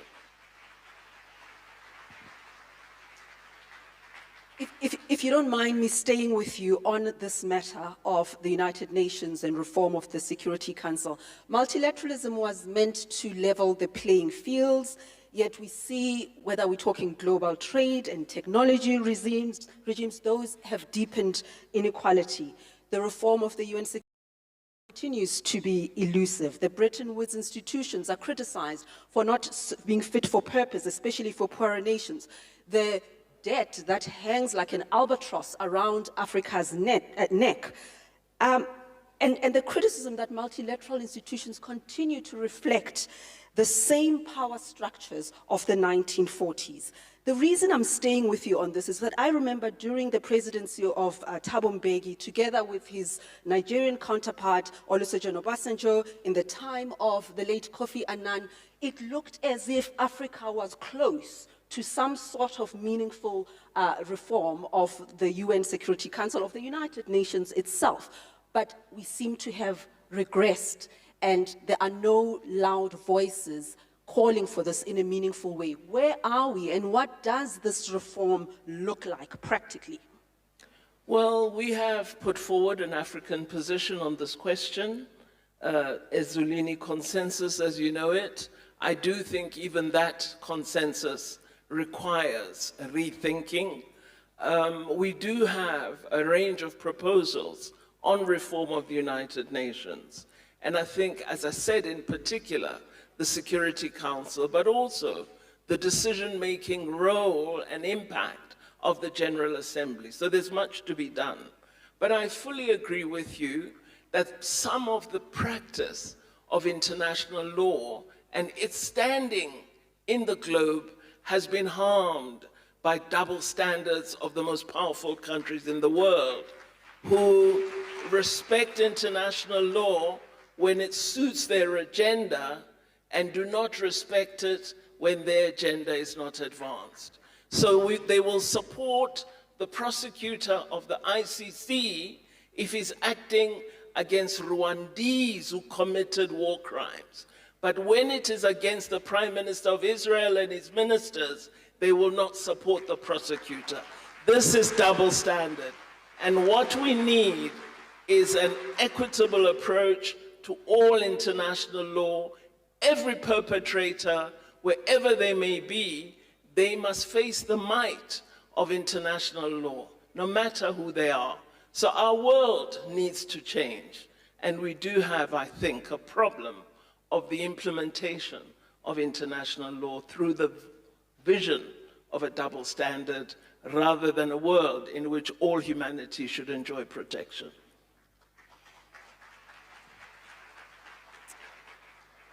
So we are creatures of hope. We must have hope even at these times. Ms. Albanese, I think for me, yes, hope is necessary, but more than hope, we must have activism. We are too complacent. We don't have a clear, focused set of campaigns. We know, for example, that there are certain companies in South Africa that are providing particular goods to Israel, and constantly we turn to the wrong entity. We should focus on those companies. We should be active against those companies. So I think, in addition to hope, activism is crucial. So Glencore is mentioned in your report.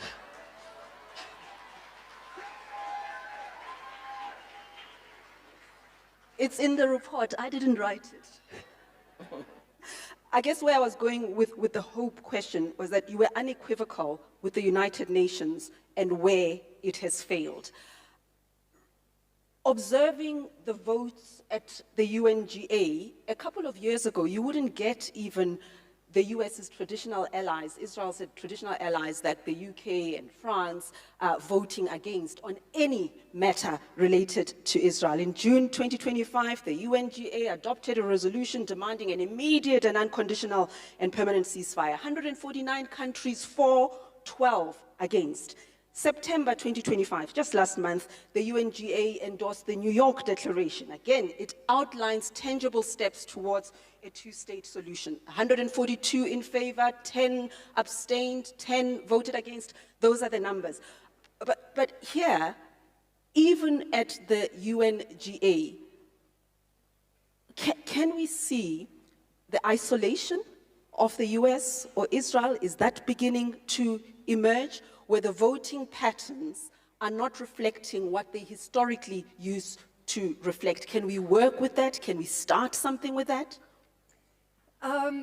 Look, first of all, had you asked me the question about hope, my answer would have been the same. Hope is a discipline. It doesn't mean sitting waiting for the train to arrive. It's about being the train. So the other thing is that I would like to be clear and not to be misunderstood. When I criticize the nations, I criticize member states, because the United Nations is it's the sum of all our countries. It consists of 193 member states. Yes, it's a forum to take discussions, to negotiate, to see how to prevent conflicts, and if conflicts arise, how to resolve conflicts. And it's not happening anymore. And whose fault is this? Member states themselves. So it's true what you say, that before there was a more honest, let's say, and principled voting pattern. Now, even African states who have naturally been close to the quest for liberation of Palestine and the struggle for self-determination of the Palestinian people, you start seeing them voting against or abstaining.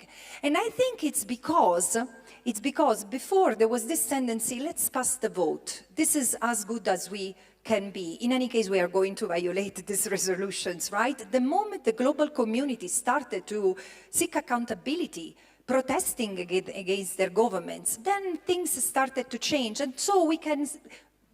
powerful states are drifting away. They don't need the United Nations anymore. This is why I was saying before, I don't think that Gaza or Palestine is the graveyard of international law yet, but it's surely the graveyard of what the United Nations was supposed to do from a diplomatic, political, and economic point of view.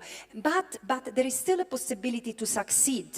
And in this case, I've been wondering now for months, excuse me, in the United Nations there are 193 members. If 191 member states who have nothing to do, who shouldn't have anything to do with this business of genocide, unlawful occupation, and apartheid, where Israel is not alone, is Israel and the United States has always been like that, can they detach themselves from this union? Well, the fact is that it's not happening, and the answer tells us where the problem lies, is that member states, governments are not free. Yeah. There is still the influence of multinationals and private interests that controls governments. And it's a conflict of interest whose weight is eventually sustained, whose price is eventually paid by us, all of us, in the global majority, us in the global minority. And this is why when I say Palestine is a revealer today of who we are, both in terms of misery, but in terms of opportunities, this is what the influential, the very powerful member states that want to continue, or the powers that want to continue to keep this unequal multilateral order, start freaking out. And in fact, this is why I believe I've been sanctioned by the United States. I've got two more questions and then final comments from you. I do want to talk about this theme, and I'm sure the Nelson Mandela Foundation is finding this out in real time as we sit here. That intersection of technology, power, and information warfare. Just allow me to give a few case studies. After the UN General Assembly, a lot of presidents were involved in some bilateral relations and meeting businesses, private sector, but Mr. Netanyahu openly described social media as a weapon. He met with some influencers while other presidents were doing what I just described. He openly described social media as a weapon and pointed to as, I quote, the most important purchase going on right now. He said we need to own these platforms. Elon Musk owns X on that platform. We see the algorithm has changed. There's very little fact-checking, and hate and outrage are rewarded. Planted technologies, you know about it, similar. It provides powerful data tools to state and corporation, tools for surveillance, profiling, and narrative influence. This is important. This is important because the social media space, the information space, has also become a tool of foreign policy. I wonder what your thoughts are on that, and then I'll come to you, Dr. Pandor. In the context of Palestine, I should have added that, but. Yeah, it's about Palestine, but Palestine is what has allowed us, or what is allowing us to connect the dots. And awareness, knowledge is power. If people understand what's happening, it's the end of the Truman Show. And this is why,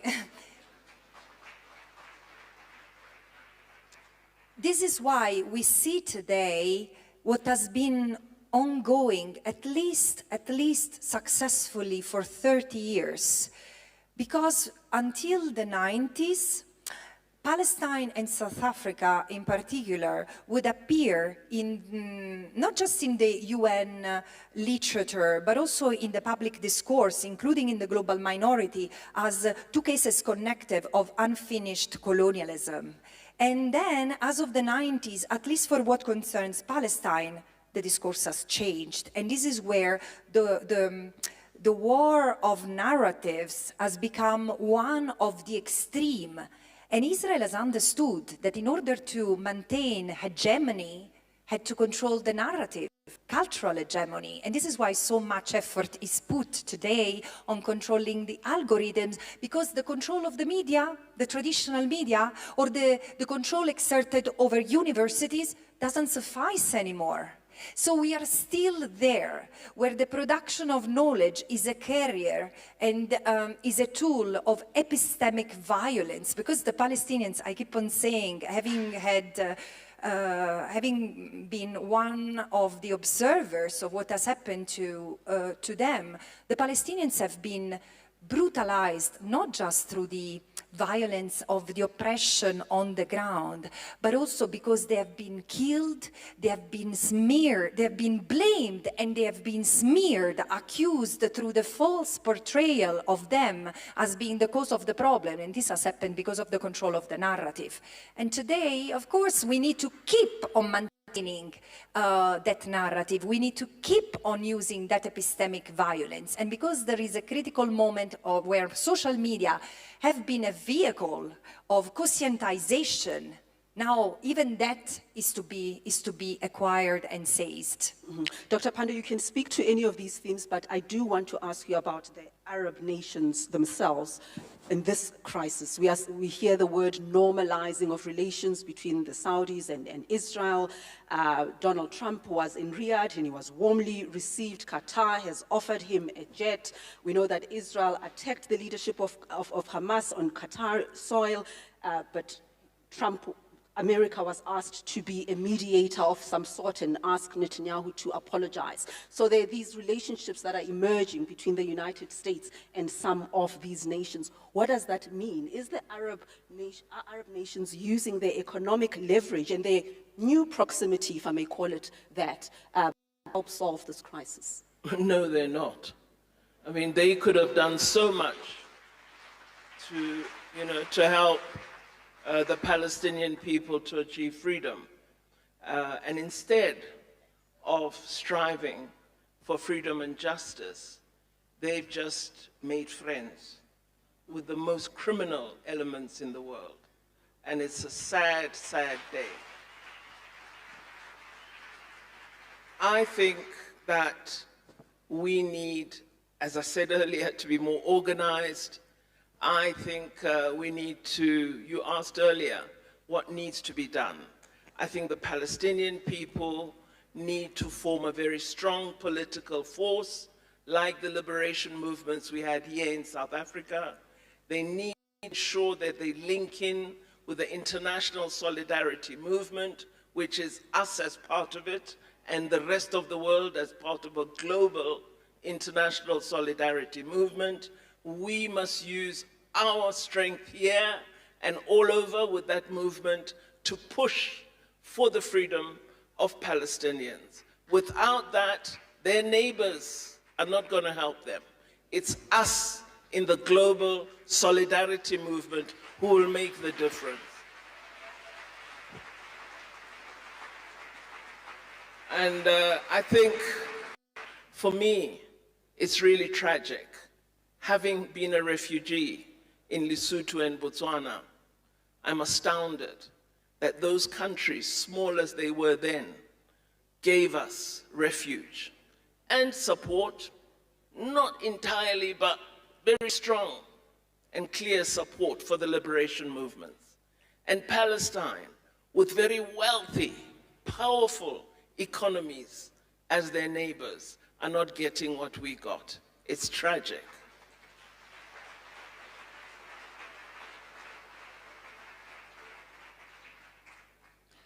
Final thoughts from you, Ms. Albanese.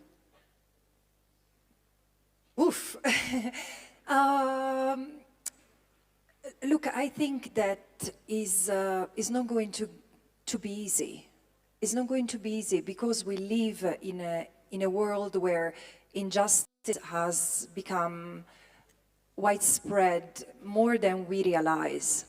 And when I say injustice, I don't just talk of economic injustice or access to justice. No, I think that injustice has somewhat been planted and it has rooted in our hearts.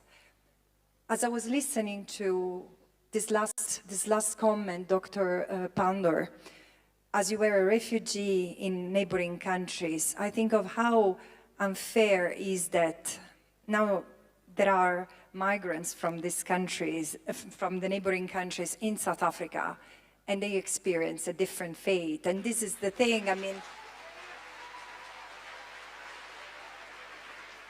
but I'm not not judging this country. I just see that this is what we do to anyone who's on the move. Like really the borders where what make a distinction between humanity and barbarism. The Mediterranean area has become, the Mediterranean Sea has become a cemetery, the contrary of what it has always been portrayed to be, a place of love, a place of union. And I think that it's in the way we treat each other, we see each other, that is the problem. We, as Edward Said, the great Palestinian intellectual, used to say, I do believe that humanism, seeing each other as human regardless of the color of the skin, of our religion, of our gender, we need to see each other as brothers and sisters and members of the same family, because we are part of the same human family, and through these also start respecting all other creators and Mother Earth, which, as I said before, is not something that we have inherited, it's something that we are borrowing from our children. Thank you so much.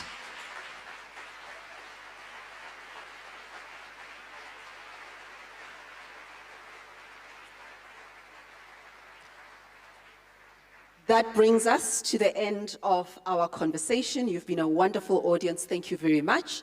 But I will call Dr. Buthelezi to give a vote of thanks, and we're going to have a uniquely South African sound in just a few minutes. I'd like you to stick around for that. Dr. Buthelezi?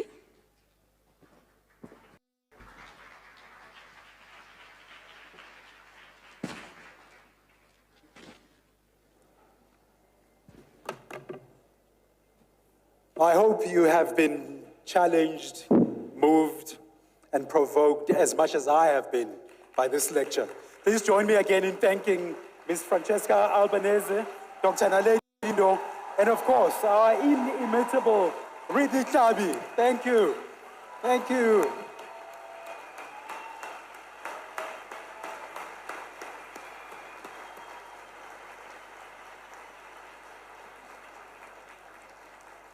Thank you. Allow me just 2 more minutes to thank some of the people who have made today possible, made the last week possible.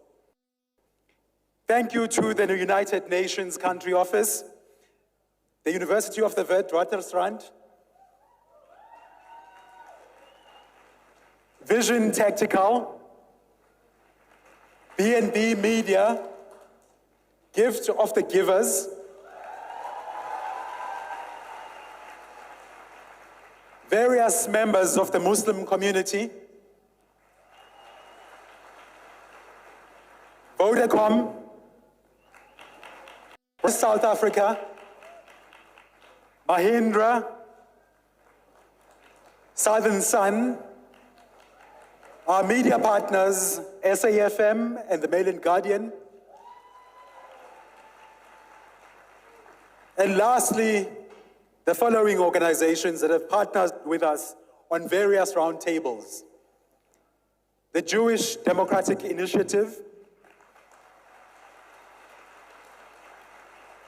South African Jews for a Free Palestine,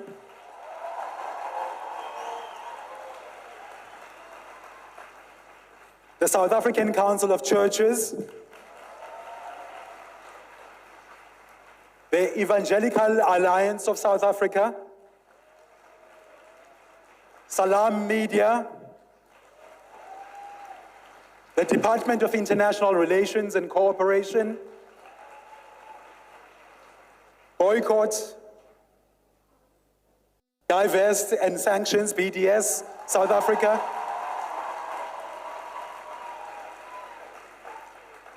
and allow me finally to thank the trustees of the Nelson Mandela Foundation, as well as the staff and volunteers who have made this all happen.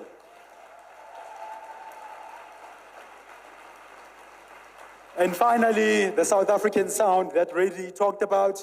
Let me invite back on stage Ami Faku. Thank you very much for being here, ladies and gentlemen, and good afternoon.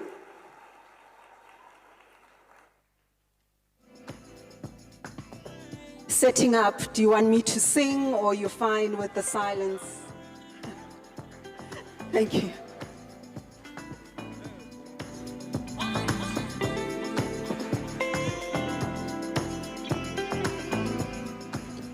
May I please have this dance?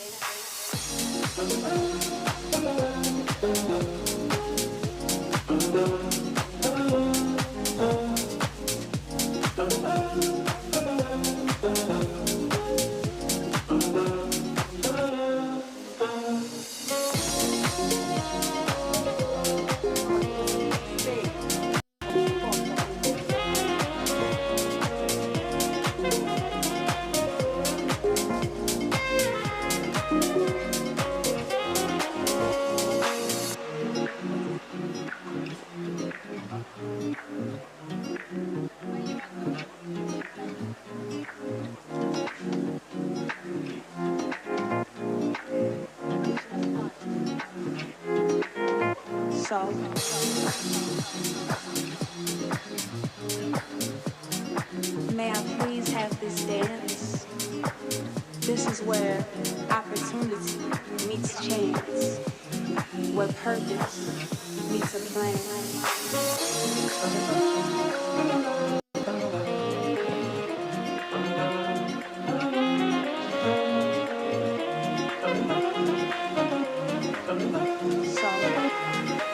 May I please have this dance?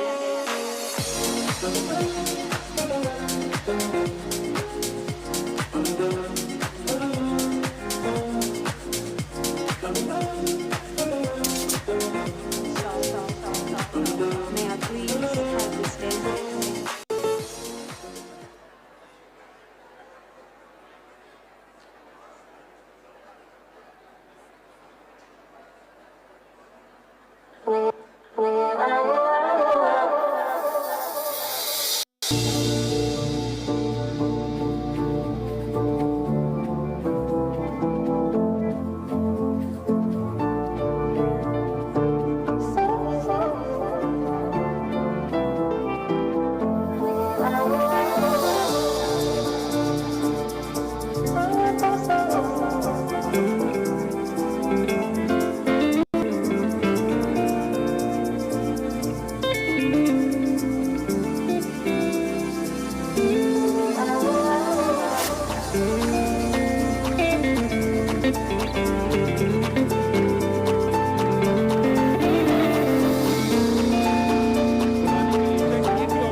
My name is Ami Faku, and I hope you enjoy yourself. Next song is Into Ingawe.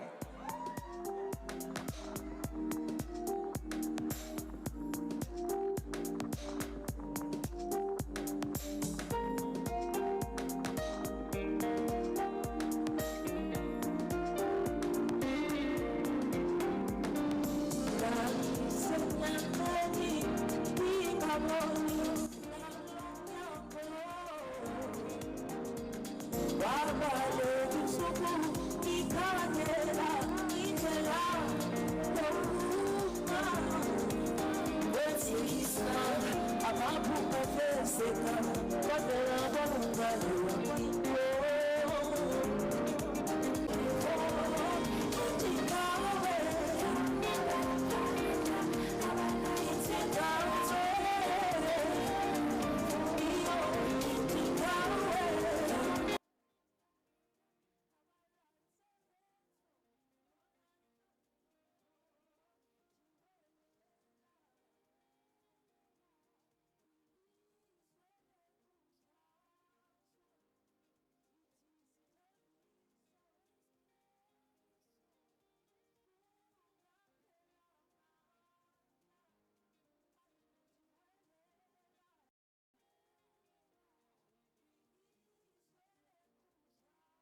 Nesicelo man, ngicela sibe happy bethuna.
Jabula, jabula, sunamile. Siyathandana, basamilu sohlukanisa.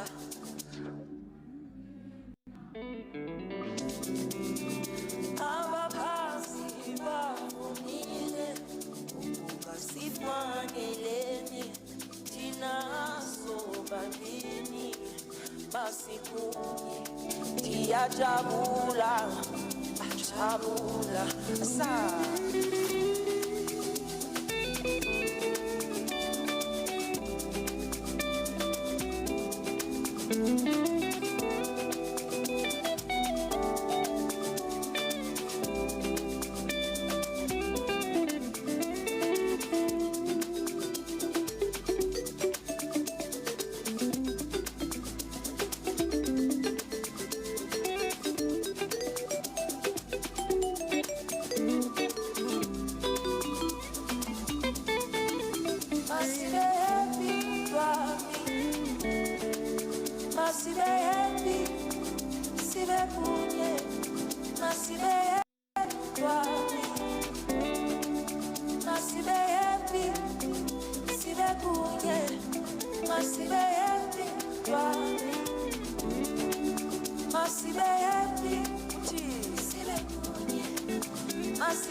Saka buhlungu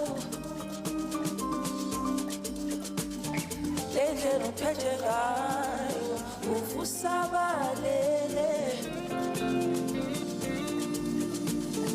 ithi I'm sorry my baby icela uxolo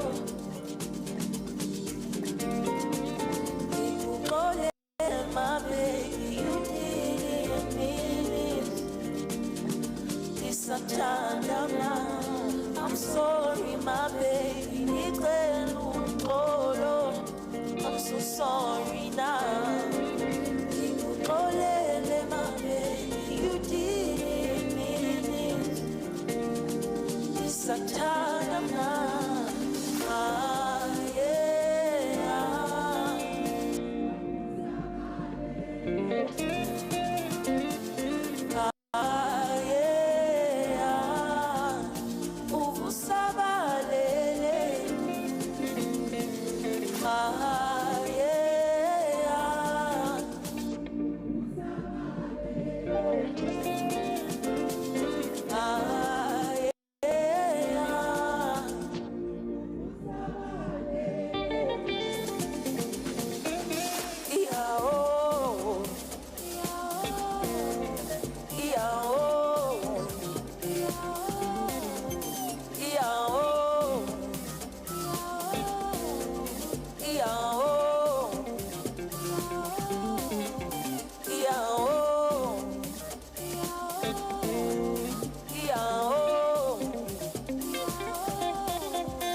I'm so sorry now.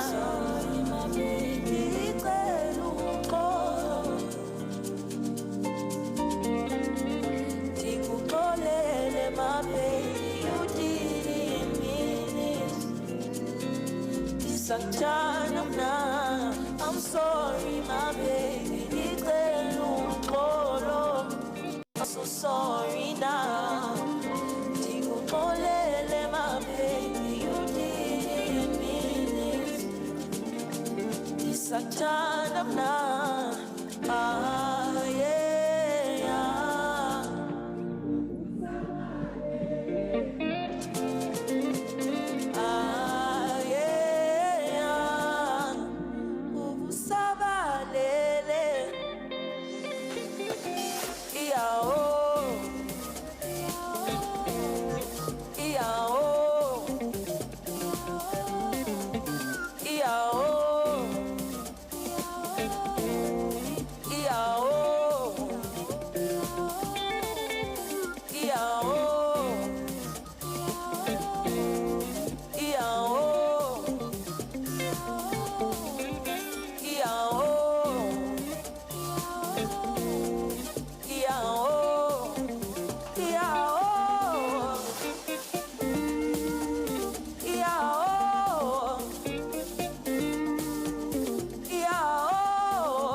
Thank you guys. Have a beautiful day.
on now.